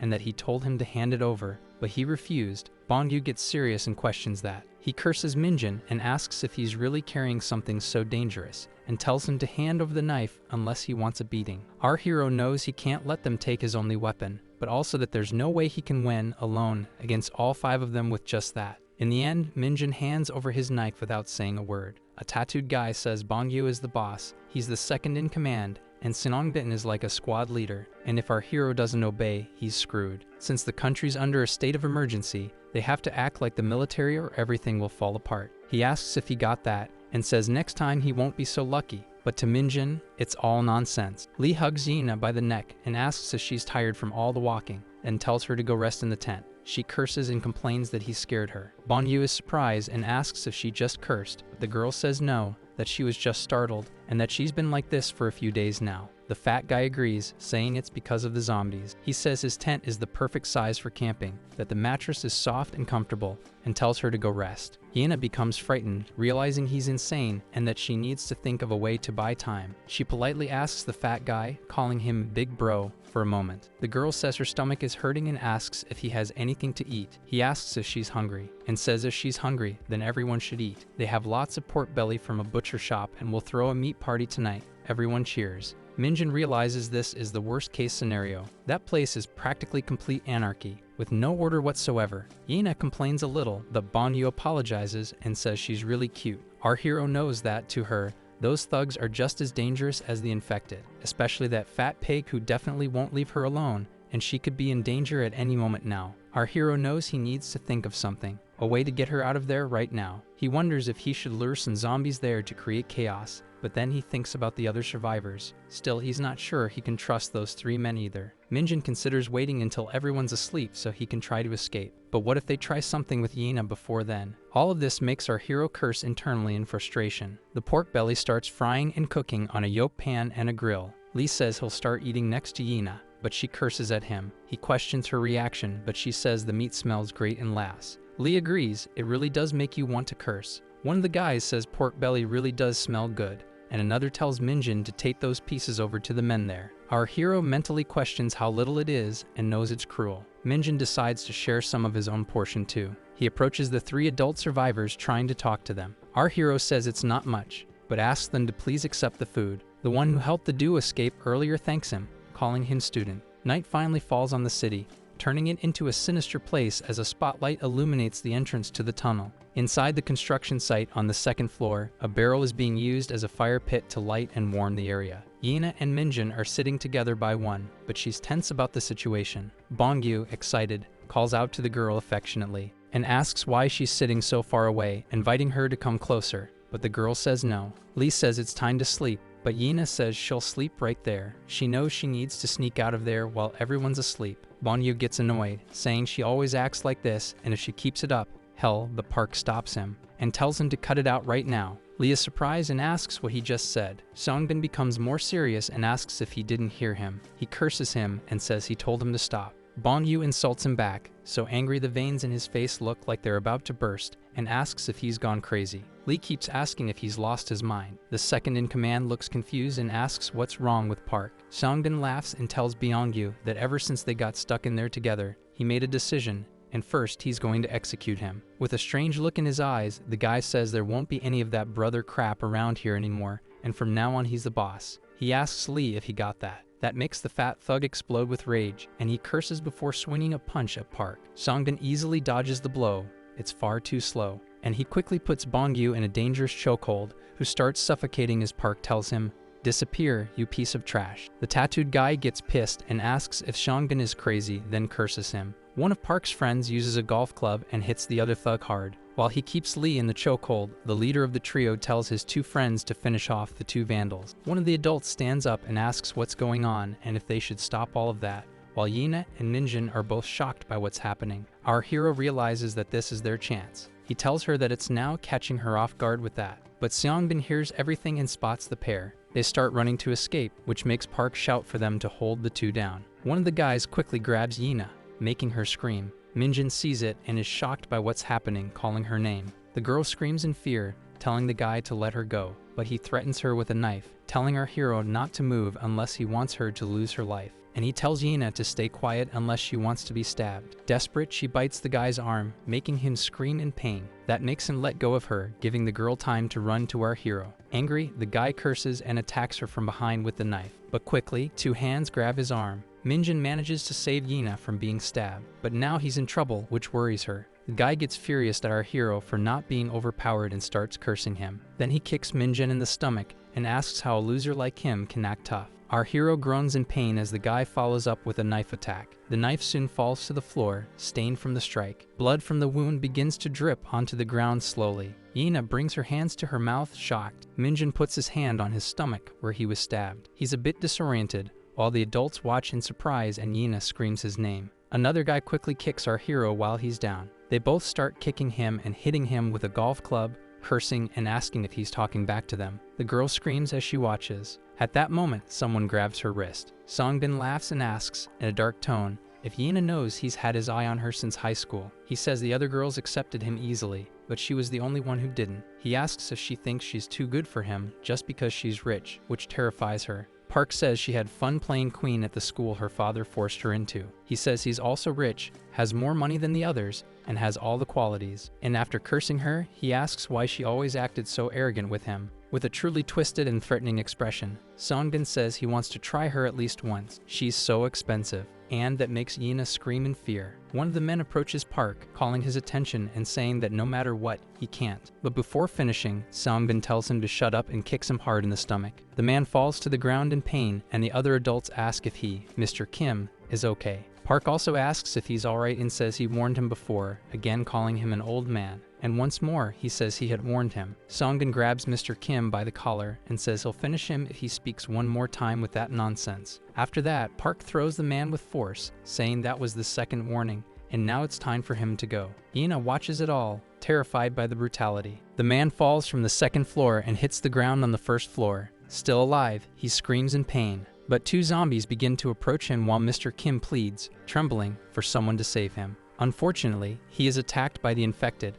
and his screams of pain echo. The two men question what Park is doing throwing Kim down there and ask if he's lost his mind. Songbin tells his two friends to take care of those two guys too, but one of them asks what he means by that. Park yells, asking what he thinks it means, and tells them to throw everyone down to the first floor, except for Yina. The two adults are attacked, and one of them begs to be saved, while the girl kneels down and asks Minjin if he's okay. She tells him to run quickly, but Seongbin approaches and asks where she thinks she's going. He says it's hell out there and asks if she shouldn't stay and play with him instead. Yina starts screaming, telling him to let her go. The guy who stabbed our hero approaches him and says it's time for him to lose his life too. Minjin is dragged while the young man says he almost felt sorry for him, but then asks who told him to act all tough. He ends by asking Yeontang for help with it. The guy complains, saying he thought our hero was just a twig, but he's actually pretty heavy. The other guy starts counting, 1, 2, but on 3, Minjin grabs one of the guys by the shirt and says he's coming with him too. That catches the guy by surprise, and he doesn't have time to react. As they fall, our hero says the two of them are going to hell together. That makes the guy being dragged down scream, which surprises Songbin. Yeomtang calls out for his friend who fell. Park asks what happened. He explains that the guy fell to the first floor, but the bully calls his friend an idiot. On the lower floor, the adults scream for help but are quickly attacked by the zombies, while our hero and the guy lie on the ground. Sunjian starts getting up and complains about the pain, but then he notices something. He looks at his right leg and curses, asking what's wrong with it. It's clearly broken. Our hero stands up, still holding his injured stomach. The guy is surprised to see that. Sunjian grabs Minjin's leg, leaving him confused. He curses him and asks where he thinks he's going. The guy complains and says his leg is probably broken because of him, and sweating from the pain, he begs for help. Sunjian pleads again, but one of the zombies is right behind him, and quickly and brutally attacks the guy. He screams in pain while Yeomtang and Park watch it all. The younger one asks what they should do, but the bully says he doesn't know, and it's better to abandon the friend. Yina is shocked by all of it, and without wasting time, she starts running to escape. Seongbin notices this. He curses as he quickly begins chasing after the girl.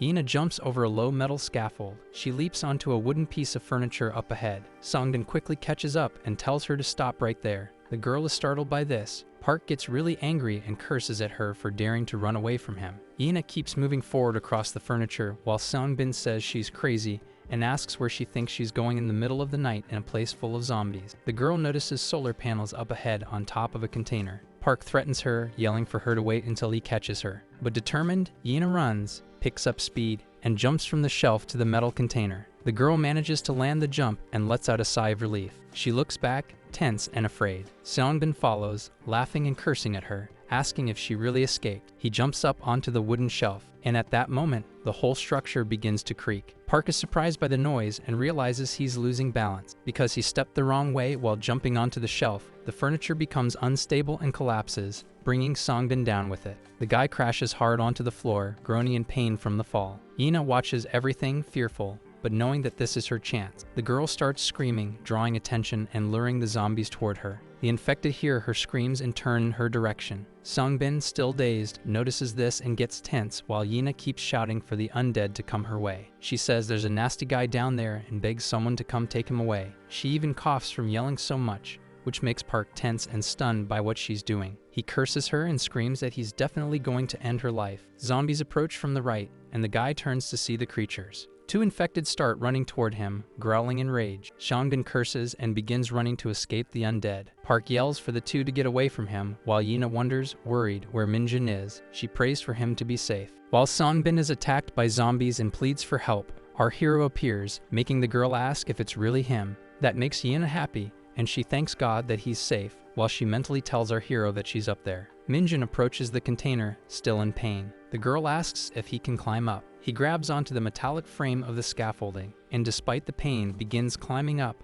leaning on the ventilation system of the container. Ina, mentally, begs him to hold on just a little longer. In the end, she finally grabs his hand to help pull him up. She pulls with all her strength while Minjin feels intense pain. Once on top of the container, Ina asks if the wound from earlier is okay, and if he wasn't bitten by the zombies. He says he luckily avoided them, but he feels very dizzy. Yumtang follows the same path as the girl and yells, asking where Park Seongbin is, catching her by surprise. He tells the two of them to wait for him there. Minjin says they need to run now, and Yina agrees with what he said. She asks if he can run. Our hero tells her not to worry about him and to focus on escaping alone. They both jump to the other side of the container, but Minjin falls to the ground. Yina asks if he's okay, but our hero complains about the pain. She helps him walk, asking him to hang in there just a bit longer. The duo navigates through the maze of that hideout while zombies groan and people scream for help. Over time, no more voices of living survivors can be heard, only the sounds of the infected. Yina says there must be some infected nearby and that, as expected, it's very dangerous at night. Our hero, wounded and sweating cold, calls out to her. He says that if the zombies find him, but then corrects himself and tells her to abandon him and start running now. Yina questions what he just said. The girl replies that she's going to save him no matter what. She says the path doesn't seem to have a bad smell and maybe the infected aren't there. The pair finally leave the hideout and make their way through the dark streets, dimly lit by a few streetlights in the poor area of the district. Minjin continues to be helped by her as he walks slowly with little strength. Yina notices something up ahead that catches her attention. A half-open door with light coming from it. The inside is lit by ceiling lamps, but it's still somewhat dark. The girl sneaks up, trying to see if the place is safe and if there are any survivors. She doesn't feel anything there and, fearful, wonders if no one is around. Yina tells our hero that they should rest there for a while, but Minjin falls to the ground, clutching the wound on his abdomen, which surprises the girl. She sits beside him and begs him to stay alive. Our hero doesn't respond. The only sound he makes is his labored breathing caused by the injury. Yina's eyes start to fill with tears as she sees him in that state. The girl says that it's all her fault. She blames herself for not being able to leave the house, for them being discovered by zombies and put in danger, and for him ending up at the construction site in that condition. All of it is her fault. She also says she's to blame for Minjin having had such a miserable time at school. Yina clutches his jacket tightly, begging him not to leave her. But a noise echoes through the place, scaring her and making her look behind. The sound comes from the dimly lit hallway. A shadow appears in the corridor, increasing the tension of the moment. Yina wonders who is there. The shadow gets closer and closer to where they are, until a man armed with an axe and carrying a large backpack on his back appears. He's surprised and asks if the two of them are human. A second man appears, saying his friend startled him, but he gets curious about what he sees. The man asks if Yina and Minjin are the same duo from earlier. That's the person who cleared a path for them when they were fleeing from the zombies. Yina remembers him and that he helped them escape yesterday. The man is surprised to see them there and asks if they really survived. The girl asks him the same thing while the other survivor looks confused. One of them asks if our hero is hurt, and the other notices that he's badly wounded. That leads the survivor to ask if the boy was bitten by a zombie, but Yina explains that he wasn't bitten, he was stabbed with a knife. She pleads for help and says Minjin is in very bad shape. The man who helped them becomes concerned and asks his friend if they have a first aid kit,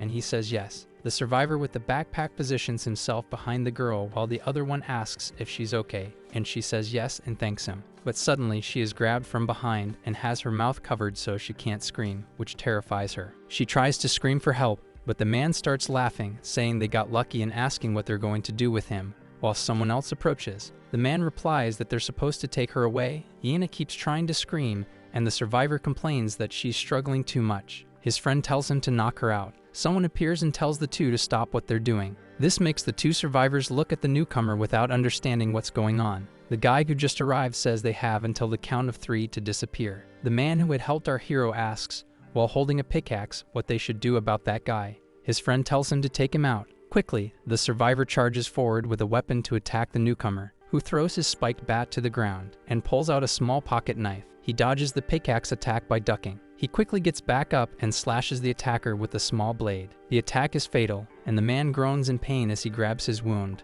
That puts the other survivor on edge. He places the axe near the girl, threatening her, and tells the newcomer not to move, and that if he tries anything, he'll kill the girl. The guy shows the knife as if he's going to drop it, but with a strong and swift motion, he throws the knife at the other man, killing him instantly. Iina is so tense and shocked by what just happened that she can't speak properly. That man is Kang Hakyul, the North Korean defector who's in the same class as her and our hero. After the commotion, the group moves to a room inside the place. On the table, dimly lit by a light, there are bandages, scissors, and some first aid supplies. Kang says that our hero's wound wasn't that deep and that he should be fine. The guy says Minjin passed out from the trauma, not the injury, and he just needs to rest for a day. Iina thanks him for the help. She says he's really good at this kind of treatment and asks where he learned it. He replies he picked it up here and there, but she thinks he's amazing because he knows how to suture. Kang changes the subject, saying that isn't important, and asks what they're doing there, and if she knows how dangerous that neighborhood is. Iina says they saw the flyers saying Yongxin-dong was safe, so that's why they're there, but they were captured by Seongbin. The guy questions this, and she asks how he knows. He says he does,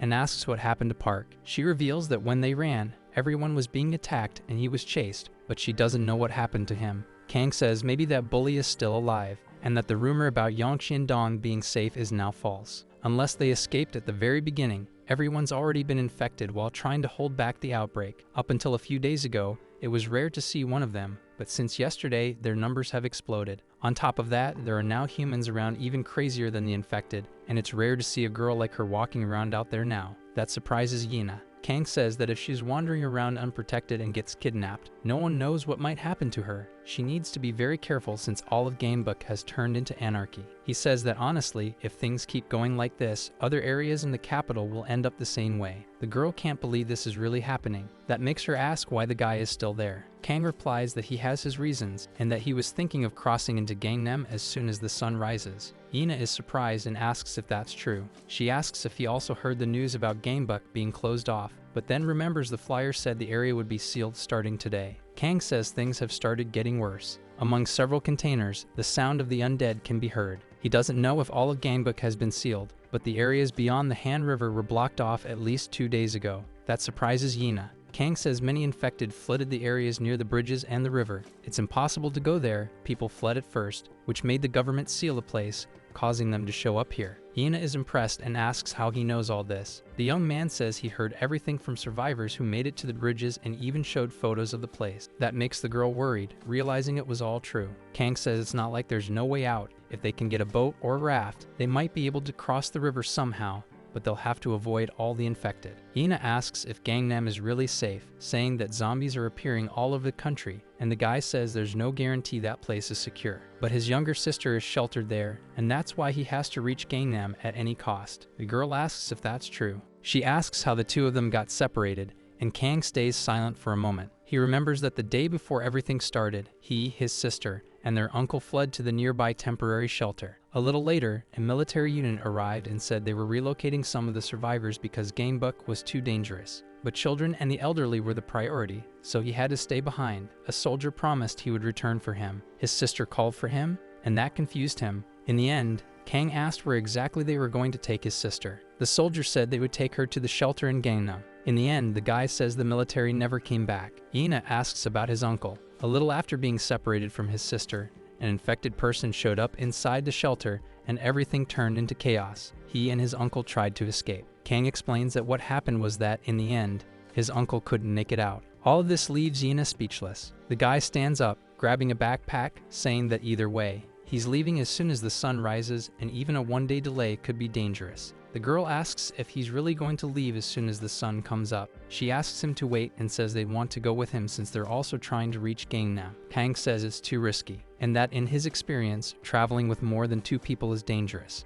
Unpredictable things can happen, and at least one of them will probably die. Besides, Jong Minjin needs a full day to recover, and that recovery doesn't make much sense in all this mess. Yina begs for help, saying Minjin's mother is also in Gangnam, and that they need to get there somehow. She says that honestly, the 2 of them have no idea what they're doing or how to escape that place. She gets on her knees and sincerely pleads for help. The guy looks at her very calmly and says she's really changed, which confuses her. Kang says they were in the same class, but he never really knew her, and that she's nothing like the Hanina from school. He turns away and says they'll talk more in the morning when Jong Minjin wakes up, and that she should get some rest. Yina is surprised by all of that and ends up thanking him for the help. Time passes and a new day begins. Sunlight enters a few parts of the room through the window. Our hero is still asleep while the girl sleeps on the couch next to him. At that moment, Kang calls out to the girl, waking her up. She opens her eyes and asks what he wants. He asks if when they escaped the construction site, she saw what happened to Park Seonbin. Yina says she didn't look. The girl asks why, and the guy says he's thinking about going back there quickly. That confuses her, and he says that if the scooter or the electric scooters are intact, they can use them,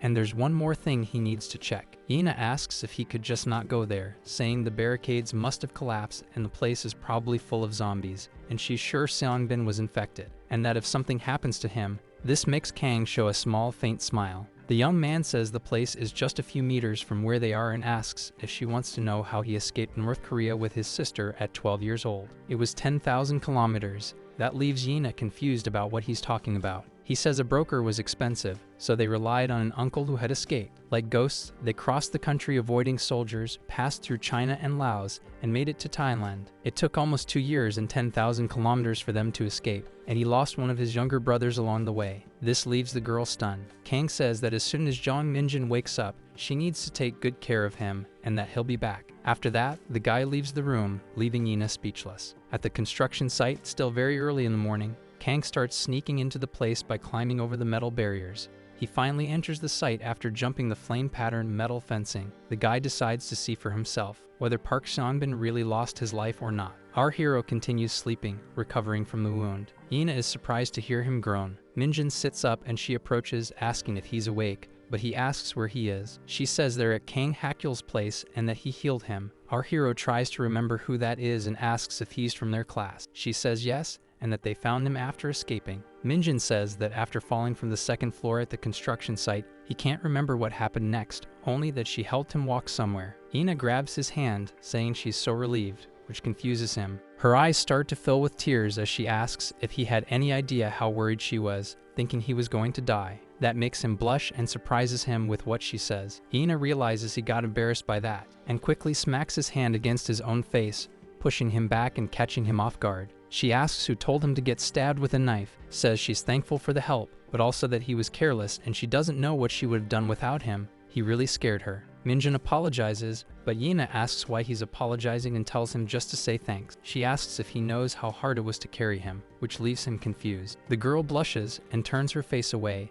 saying Kang said he should rest for a day, so it's best for him to take it easy today and see how things go tomorrow. Our hero agrees but says Gangbuk is being sealed off and they don't have time to sit around. When he tries to stand, Minjin feels the pain from his wound, which makes Yina worried and asks if he's okay. She calls him an idiot and asks why he's trying to walk now, saying he needs to lie down. The boy accepts what she says. Time slowly passes in the room that used to be an office. Someone starts knocking on the door, surprising the pair. From the other side, Kang says it's him and asks them to let him in. Yina realizes it's Hakyul. The young man throws a backpack on the floor, making our hero curious. He asks Minjin if that's his backpack, the same one he always used at school, and is told yes, it's his. Kang says he found it on the 2nd floor of the construction site and inside were his clothes and personal items, so he thought he might need it. The guy also says he found a lot of emergency food and brought some with him, but Minjin is more excited about the backpack his mom gave him. He tells our hero that he also found his glasses and hands them over to him. Minjin is surprised and thanks him while, mentally, he thanks God for getting them back. Our hero says Yina told him that Kang healed him. Kang confirms and asks how he's feeling.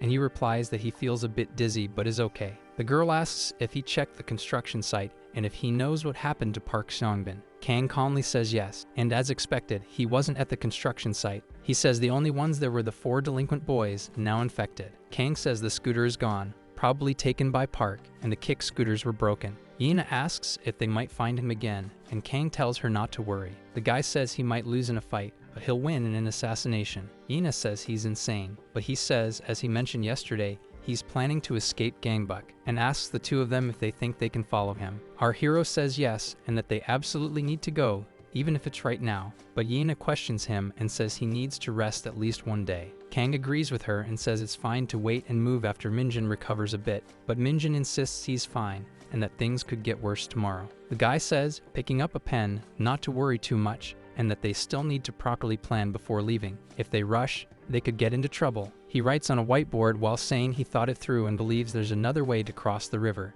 Yina asks how. Kang talks about line 5 and says they're going to cross using it, which confuses both of them, but Minjin realizes he's talking about the underground tunnel beneath the Han River. Yina questions it and says the subway must be full of infected since there are so many people in the city, but he says there are doors at every station and the chances are lower. However, getting into the station and past those doors is complicated. Surely many had the same idea, and the government probably blocked the tunnel, but he thinks it's worth checking out. Kang says the nearest station is in Janghan, and as they know, it's quite far on foot, and once they enter the Janghan district, things will get a lot more dangerous. The day passes and afternoon slowly falls over the city. On the board are written the survival rules, and one of them is not to be in a hurry. Kang says he made a few survival rules, and the first one is this. Since Gangbuk has been closed, they shouldn't rush or push themselves too hard. If they find a safe place, they should stay and rest and reassess the situation. Second, unless they are heading to a new area, only 1 or 2 people should go out. Avoid going out in groups of 3 or more as much as possible.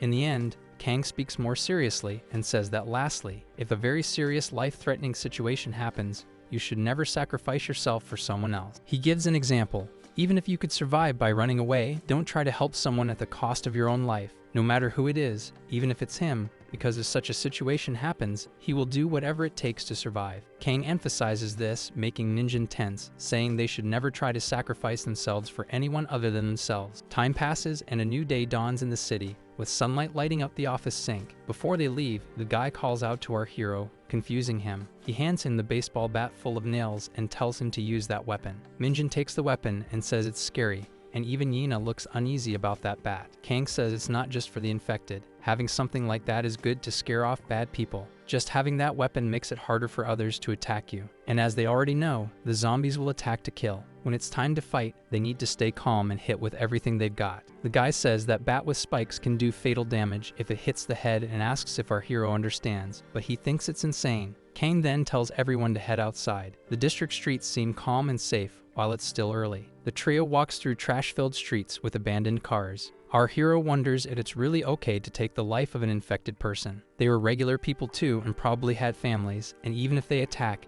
it's not like they truly want to. Minjin wonders if killing one of them makes him a murderer too. He questions himself, if the country's justice system is still intact, will he be labeled a criminal later? At that moment, Kang calls out to our hero. He asks if he's having unnecessary thoughts or worries and tells him to forget those kinds of thoughts, because his life is on the line, and if he wants to survive, he'll need to stay focused, and if he hesitates, he'll die instantly. Our hero tenses up but says he understands, while Yina notices something up ahead. She asks them to wait a moment, which makes Kang curious. The girl points out a path and asks if they can avoid going that way. She says she feels like there are a lot of infected over there. The guy asks how she knows that. Yina explains that she can smell it, a unique smell of rot. When a zombie is near, she smells it, and that street reeks of it. Kang is truly surprised by what the girl says. He asks if she can really sense where the infected are. Yina says it's just a feeling and not a guarantee that it's a zombie. It could just be a corpse, and if it's only 1 or 2 zombies, she only senses it they're close.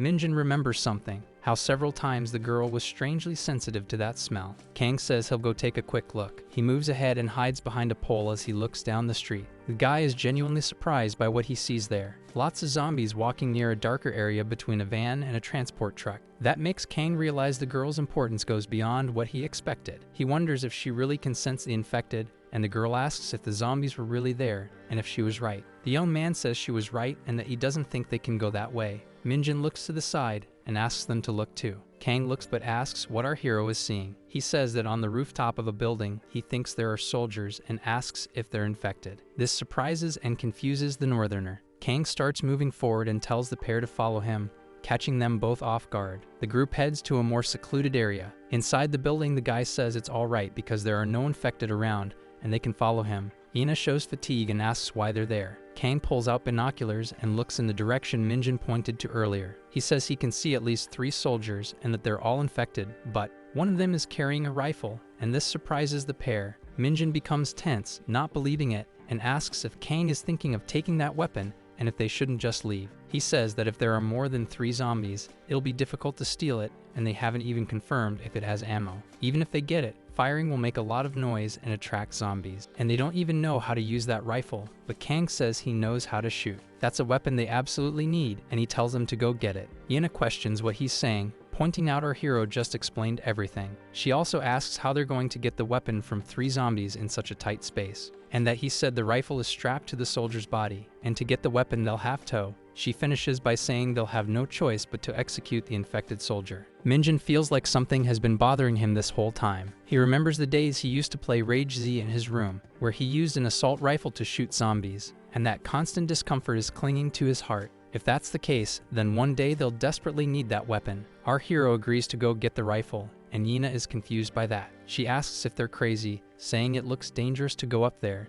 and she has no idea how they'll deal with those zombies. Kang says then they'll go alone and she can wait there. The girl gets tense about that, and stammering with fear, she says then she'll help too, and asks Kang what she should do. He says it looks tight up there, and going together will be dangerous. It's better if she stays hidden there, and asks if she can guard the backpacks. She says being alone is scary. The daytime sun remains in the sky, but the buildings create dark zones across the district. An infected woman walks beneath one of the buildings growling. Kang begins sneaking through the area, trying not to make any noise. The guy tells our hero they'll grab the railing and climb up that way, asking if he's okay. He replies that he is. He asks Minjin if he's not afraid of zombies and points out that he didn't even hesitate to come this far. Minjin says more than anything, he's a little nervous. The building has 3 floors plus the ground level and the rooftop, where the rifle and the soldier are. The pair manage to reach the entrance of the upper floor. Kang peeks stealthily from behind the barricade. He sees that the armed infected is farther back behind the other 2. The guy says that as expected, there are 3 soldiers, but they're all close to each other and it'll be hard to take them out silently. Minjin says he understands. Our hero says he heard from Yena that Kang knows how to throw knives and asks if he plans to use one. But Kang says that alone won't be enough to kill them instantly. He says they'll finish this in 10 seconds. Minjin tenses up and asks if that's true. Our hero asks how they'll do it that quickly. Kang says he can't do it alone and that he'll need his help. The guy explains that he'll attack first and take out the one closest to him, then asks if it's true the other 2 will go after him, and he says he'll need Minjin to take out one of the others using that bat. That surprises Minjin. Our hero questions, what if something goes wrong? But Kang says just take out one of them and don't get bitten. He asks if Minjin can do that, and our hero says he'll try. Kang stands up and calls out to Minjin seriously. The guy tells our hero that he understands what's bothering him and that he feels it too, but right now, at this very moment, survival comes first, and they need to do something if they want to live. Minjin knows he's right, and after what happened with that guy on the rooftop, he truly understood that they're no longer human. The 3 zombies remain motionless in place. Kang climbs onto the shelf used as a barricade, and jumps off it,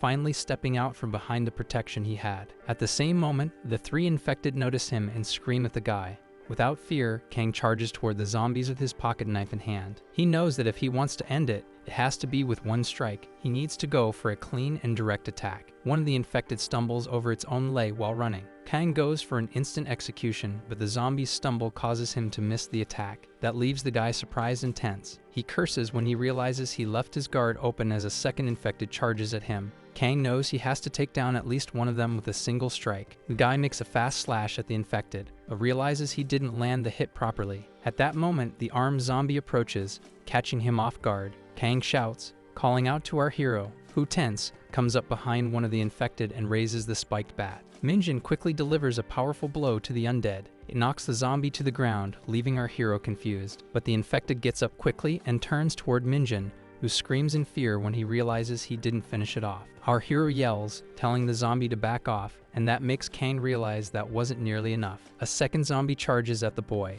while the armed one tries to bite Kang, who who manages to block the bite with his arm, but he knows he has to take down the one with the rifle first. Quickly, the guy performs an upward slash. The blow lands solidly on the undead, but it knocks both of them to the ground and disarms Kang. He curses when he notices the pocket knife fell far from him. The second infected takes advantage of the moment and approaches the guy. Kang knows one of the zombies is holding Minjin while the other is attacking him, and at that moment he realizes all he can do is pray, that there are at least 2 bullets in the military rifle. Kang unlocks and cocks the weapon as fast as possible. He places the barrel of the rifle directly on the zombie and fires. Meanwhile, Minjin stares at the monster and wonders how that infected can be so strong. Desperate, he calls out for Hakiel. Kang managed to defeat the 2 zombies while our hero screams from the attack. The guy tells Minjin that, for a rookie, he's brave. Calmer now, the boy aims the weapon at the infected still standing, and fires a shot. Yena becomes tense and surprised when she hears the gunshot while hiding inside the building. She wonders if those were 2 gunshots and says to herself that they were insanely loud. The girl uses the binoculars to see what's happening and prays that they're okay. She sees them both standing and feels relieved to see that they're safe. Our hero apologizes for not helping much, but Kang thanks him, saying they survived because he distracted one of them, though they'll practice more with the bat later. Minjin says he was amazing, especially from that position, and asks if he's shot before. The guy says yes, and that he was lucky not to hit him because he used his left hand. Kang looks at the magazine, wondering how many rounds are left. He counts them one by one, but our hero notices something. Minjin hears the sound of the infected and warns that he thinks he heard zombies approaching the area. The guy says the gunshots must have drawn them there. Kang tells them to hurry and asks our hero if he can check over there for more ammo. Minjin says yes, still in the safe building, far from the chaos. Yena keeps looking through the binoculars and notices it's been a while since she saw the 2 guys, and she wonders if they already came down. She thinks maybe she could go down to the first floor to wait for them, but then a growl comes from outside. The girl looks out the window to see what's happening, and realizes the infected are heading toward the building where the 2 boys are. Yena understands this means she can't go down now and wonders if she's going to have to wait there, and more importantly, if they'll be able to make it back safely. The girl notices something that surprises her. One of the zombies is staring directly at her. The infected suddenly smiles at Yena, and that scares her. She quickly crouches down and covers her mouth to avoid making any sound. The girl wonders if the infected really looked straight at her and smiled. A noise begins to echo from the dark stairwell of the building. After a louder sound, everything falls into complete silence. The sound of the infected echoes through the dark flights of stairs. In the end, the zombie appears on the stairs, letting out growls. But Yena is no longer near the window. She hides, thinking that it's impossible. The girl is sure she locked the entrance on the first floor before going up, and remembers blocking it with nearby objects. The infected keeps growling, making Yena wonder fearfully if he somehow managed to get in. She asks herself how this could happen and how a zombie could behave that way. The girl hears the infected sounds and realizes he's getting closer to her. The undead slowly climbs the stairs and approaches the floor where Yena is. With slow steps and in the middle of grunts, the zombie finishes climbing the stairs. In the end, he stops in front of the window where the girl was, while she tries to hide, sitting behind some boxes without making a sound. The infected stands still, staring at that spot, until he turns toward Yena and shows a smile. Slowly, the zombie starts approaching the place where she is. The young girl keeps her eyes shut, trying to hide as best she can. But as soon as Yena opens her eyes to see what's happening, she comes face to face with the zombie, who smiles at her, and she screams in pure fear and terror. However, a loud gunshot echoes through the hallway of the building as the infected is thrown to the side. The girl begins to cry from the fear of almost being caught. Kang approaches with our hero, asking if she's okay. After that, the group regathers. Yena tells them what happened, and the guy asks if it's true that the infected smiled at her. She says it was like looking at a normal person, and one day a pervert found her and it felt just as creepy. Kang says the thing was infected. The girl is sure she locked and blocked the entrance, but didn't do it properly because she was in a rush to get back. Still, there were many things in front of it, and the door was broken. Kang says it's as if someone not infected did that on purpose, but as far as he knows, zombies only know how to attack, and that shouldn't be possible. He asks if the zombie had emotions or other instincts. Yena says that's impossible. Our hero says it's just a theory, but some of the infected might be special or are gradually evolving, and that makes Kang curious. Minjin says that in the future they might climb stairs and jump, maybe even zombies capable of strategizing to hunt survivors, and perhaps some physically evolved ones might appear. They'd be dumb, but with maximized attack instincts. That makes Kang ask how he knows this. Our hero says it's just a hunch, not a certainty, and that they'll probably think what he's about to say is ridiculous. But the infected are similar to the ones he saw in a game he used to play. He was obsessed with that game, so it might just be his imagination. Kang looks a bit thoughtful as silence takes over, and then he says that sounds a bit ridiculous. Yina laughs and asks if he's saying they entered a game. Minjin agrees that it's impossible and asks them to forget it. However, the North Korean says it's true that this is the worst pandemic in human history, and they need to survive it. Minjin says the guy got dirty from the infected and asks if he won't get infected, but Kang says it's not the first time and he's fine. The infection spreads through bites. The guy says the rifle has only 15 rounds and there are 2 military daggers. He says he still has the pocket knife he used,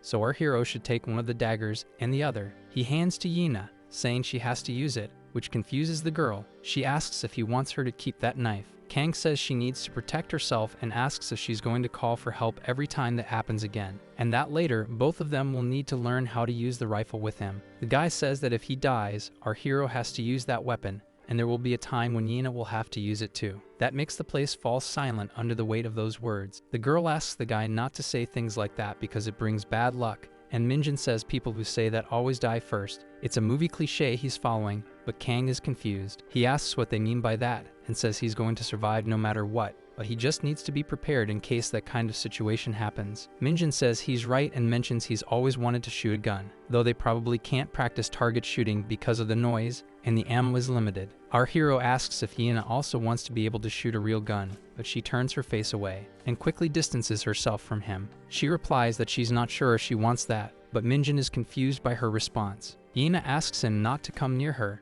Our hero doesn't understand and asks what's wrong. The girl replies that she just doesn't want him near her right now. Minjin still doesn't get it and wonders what's going on since she suddenly started acting strange. He asks if he did something wrong and says that's always how he acted with her at school, but she complains in her mind that he's an idiot with no common sense. Yina keeps avoiding our hero without looking at him. The girl is getting irritated because she hasn't been able to bathe in days, and that's making her uncomfortable. She begs him not to say she smells bad, but then she calls herself an idiot for caring about that when survival is the priority and wonders if she would still care in an even worse situation. She looks at him and honestly, none of that really matters because, at this moment, she simply doesn't want to be next to Minjin. Yina wonders when she started caring so much about our hero like this. That makes the girl hug her knees, blushing, finding the whole thing irritating. The next day, under the morning sunlight, the brutal reality still exists, where a van with an open door shows signs of an attack. The group continues walking through the city streets. Kang asks Yina if she thinks that place is okay. She says there might be 2 or 3 of them around, but she's not sure about inside the houses. Minjin comments that thanks to her, it feels easier,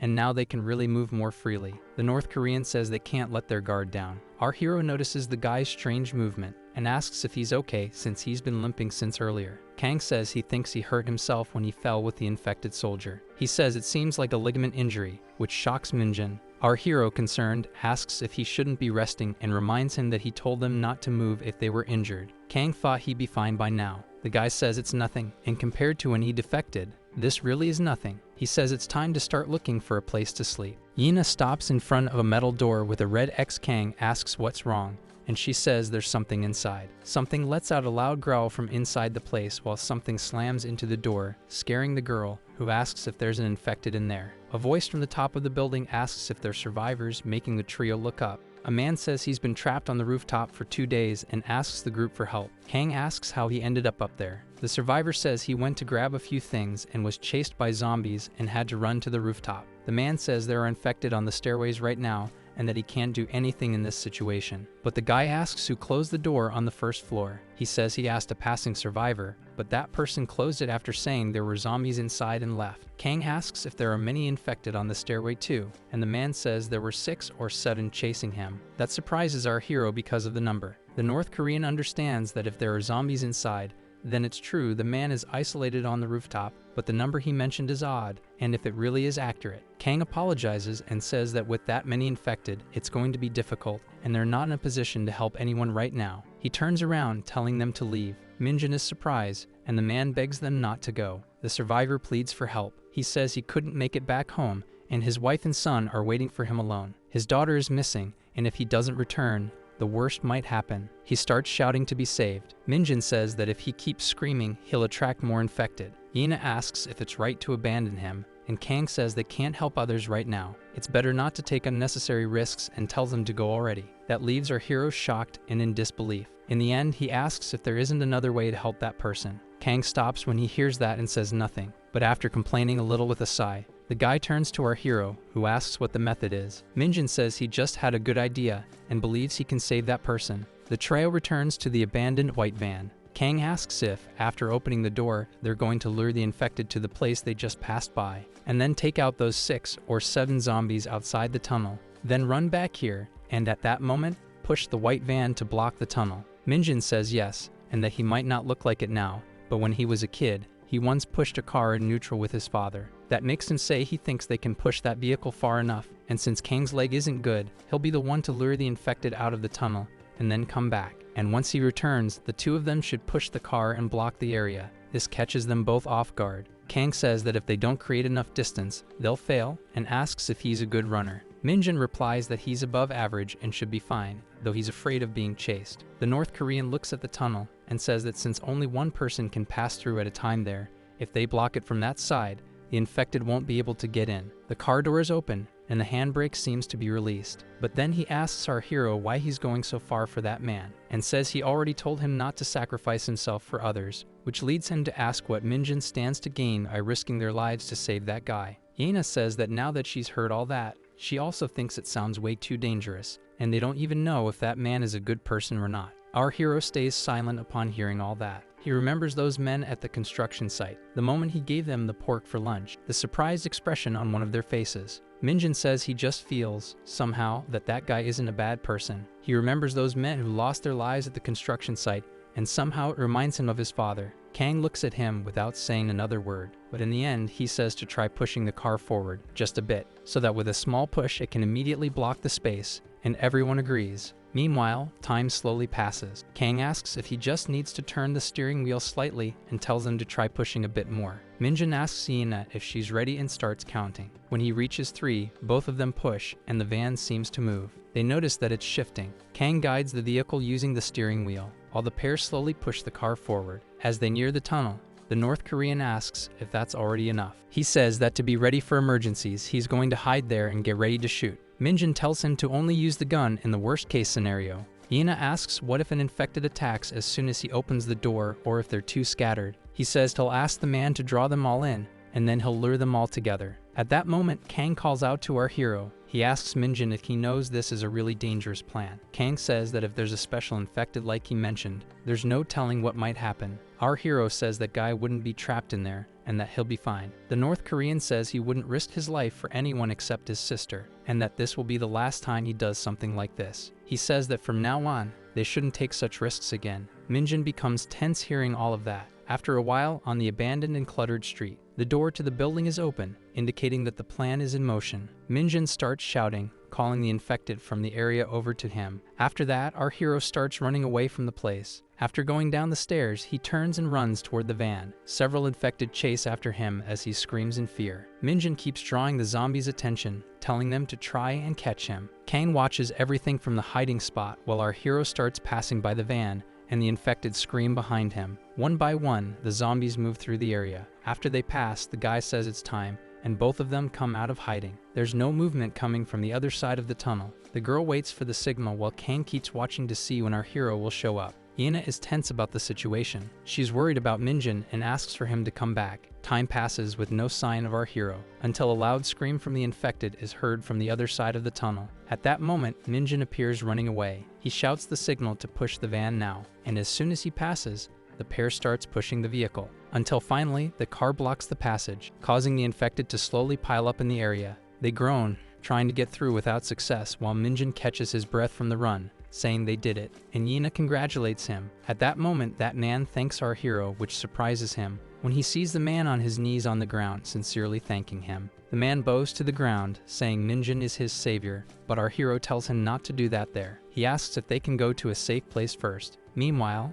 Kang watches everything without saying a word. In a place far from that tunnel, possibly an abandoned restaurant, our hero asks, upon seeing the man's backpack, how many gas canisters he has, and the man says his house has water and electricity, only the gas was cut off. Luckily, he lives near the restaurant district, so he has food, and he was looking for a portable stove. Minjin asks about electricity, and he says he has solar panels. Kang says that as long as he can get food, there won't be a problem surviving, and asks if there's anything else to worry about there. The man says he also went out to look for his daughter. In the end, the survivor asks where the group is heading. Minjin tells him to speak casually since they're much younger than him, but the survivor says no because he is his savior, and that makes our hero say he can do as he likes. Minjin believes he's a good person, and Yina asks if he heard that Gangbuk is being closed off and says they're trying to escape. That makes him ask if they'll be okay. She says that earlier he mentioned not knowing where his daughter is. The man says the last contact with her was on the day everything started. She said she was going home. He says he drove out to look for her,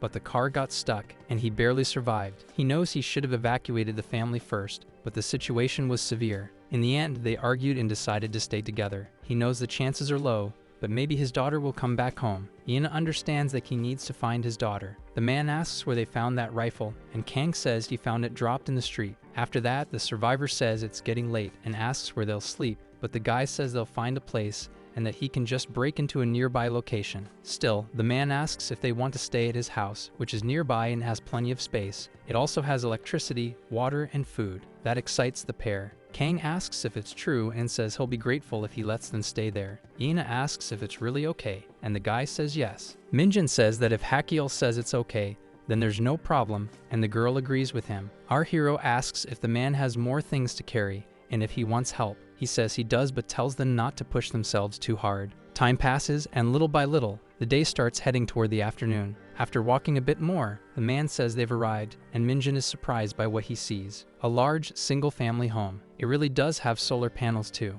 Kang notices the thick walls and the iron gate. The guy also sees that barbed wire was installed on top of the walls, and with running water, it's practically a perfect safe house. Even so, he carries the rifle in front of everyone. The man asks why he's doing that, and Kang says they've seen too many crazy people, and asks him to understand that, for them, they're entering a strange place. And if he looks closely at his friends, he'll understand they're not thieves, so there's no need to worry. That makes the man tense and smile awkwardly. In the end, the survivor opens the gate, calling for his wife and saying he's back. Meanwhile, at a place with a work company sign, there's a small abandoned office. Someone starts fiddling with the door, trying to open it. When he can't get it open, the survivor kicks it in. He curses, holding a kitchen knife in hand, complaining that he barely made it out of another critical situation alive. He asks why there are so many others like him instead of zombies, and says he thinks he's taken out more humans than infected. What he really needs, there is a bomb to wipe them all out. The guy sits on a couch and asks why that place feels so comfortable,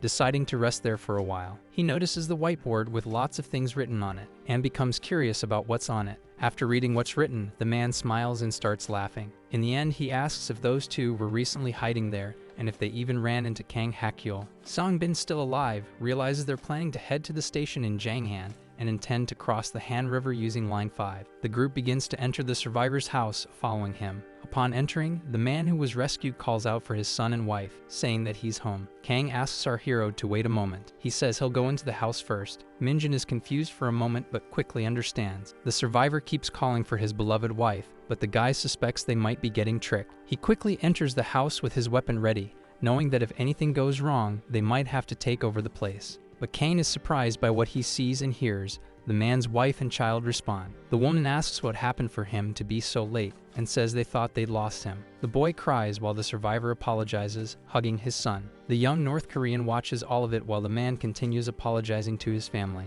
At that moment, our hero enters the house. The survivor introduces Minjin as the one who saved him, and the other two as his friends. That makes the wife thank him, but Minjin says there's no need for thanks. In the living room, the lights illuminate the space. Mun Jae-in smiles and says she'll make dinner, asking them to feel comfortable, and mentions they have water so they can take a bath. Yina is surprised and asks if she really can take a bath. The woman cheerfully says yes. Mun Jae-in holds the young girl's hand and asks how old she is, why she's so beautiful, and why she's risking herself at night being so lovely. That leaves the girl confused. The woman says she could be a celebrity with how stunning she is. Yina gets flustered from the compliments and thanks her, saying Mun Jae-in is very beautiful too. But at that moment, the smile fades from the woman's face. She says, with a hint of sadness, that her daughter is the same age as Yina, and that she had just started college this year, but went missing a few days ago. The girl says she's heard something like that before. Yina tells Mun Jae-in that her daughter is definitely still alive. The housewife thanks her and says she shouldn't have brought it up,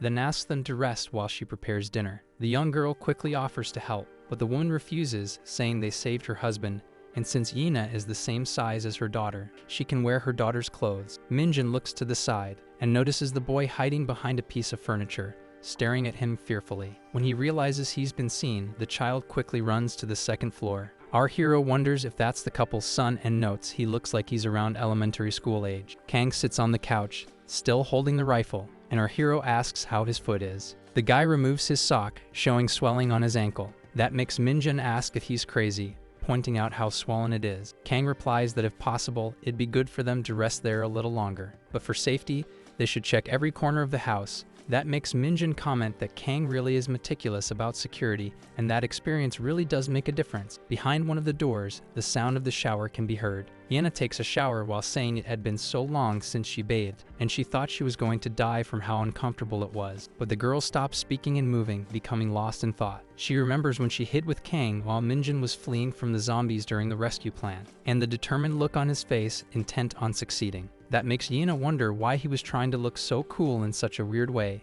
and she finds it really annoying. She keeps complaining about our hero, saying she didn't think he was like that, but he was actually pretty cool, and if he does that again, she's going to have to stop him. The pendulum clock in the room marks the slowly passing hours. Several bowls are placed on the table filled with delicious food, making someone say they're going to eat really well. Mun Jae-in tells the trio to eat as much as they can, which excites Minjin, and he asks how long it's been since he had a proper meal like that. The homeowner says he heard they're trying to escape to Gangnam, and asks if they know all the roads and bridges have been closed and how they actually plan to cross the river. Kang says he's thinking of using Line 5 of the underground tunnel, and if the area hasn't been blocked, then he believes it's possible to cross, but the man has a question about that. The survivor says if it's really Line 5, that leaves the guy confused. But CJ-hun reveals that his last contact with his daughter was at Gwangan Station, exactly on Line 5.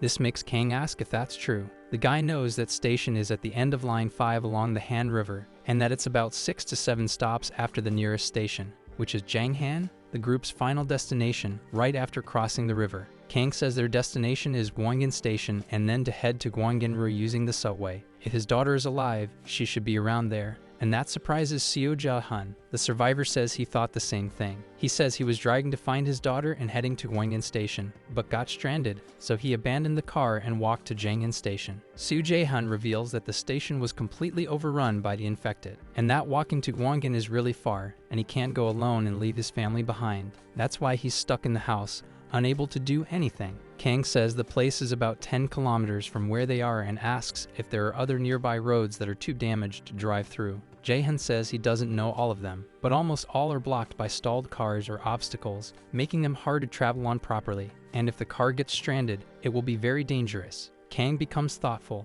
wondering if traveling by car is really impossible. Yena says they haven't introduced themselves yet, and Jae-hun says he realizes it's already late to do that. He says he's a university professor, surprising the girl. They all decide to introduce themselves to each other, and in the end, everyone laughs a little. Night begins to fall over the city, but the lights on the house's first floor remain on. In a tidy room with air conditioning and paintings on the walls, Mun Jae-in says that room belongs to her daughter and asks if they'd like to share it, and that her son can sleep in her room. Minjin says he and Kang will sleep in the living room. The woman says that at least Yina should sleep comfortably there since she hasn't had a proper night's sleep in days. That makes the girl look at our hero, and she replies that it's fine. She'll also sleep in the living room with her friends, which confuses Minjin. He tells her to sleep comfortably in the bed, that she really hasn't been sleeping well for a few days, but the girl replies that she's fine. Our hero asks why, and if it wouldn't be more comfortable to sleep alone, since earlier she didn't want to be near him. Minjin thinks she's afraid of sleeping alone and says it's okay if she wants to, but that makes Yina start hitting him. The girl walks off, saying he's so annoying and that she really wants to beat him up, leaving our hero confused by her mood swing. Time passes and night finally falls over the infected city, but the lights on the first floor remain on. With exhaustion setting in, the three begin wishing each other good night. Minjin asks if Kang checked the house. He says he thinks it's safe because he didn't find anything suspicious, but Minjin doubts that since he's still keeping the gun with him even while sleeping. Time passes and it's already 10:30 at night. The only light in the room is from a lamp as the trio sleeps wrapped in blankets. Ina sleeps peacefully on the floor until she opens her eyes with a thoughtful expression. The young girl turns and asks our hero if he's asleep. He replies that it seems like Kang is sleeping, but he hasn't fallen asleep yet. That makes Yina get out from under her blanket and stand up. She sits down, looking at Minjin, and says he looks tired and asks why he's not sleeping. If that's the case, then maybe they could talk. The girl asks our hero what he's thinking about. Minjin looks up at the ceiling and says he's thinking about his mother. He wonders if she's okay now. If nothing happened to her, she's probably very worried right now, and seeing that family made him think of her. That leaves Yina speechless for a while, just watching him. In the end, the young girl says she'll help him find his mother. Our hero turns to look at Yina, but then he turns his back to her again and thanks her for that. Still, Minjin sits up, surprising the girl. He asks her again, just because he's curious, about her parents and if she still doesn't know where they are. Our hero asks if she's really okay, since after all, they are her parents, and that makes Yina show a thoughtful look on the matter. She says she can tell him, and our hero is confused by that. The girl says she's never told anyone this before about her parents. Our video ends here. If you enjoyed it, please like and subscribe to the channel. Until next time, bye bye.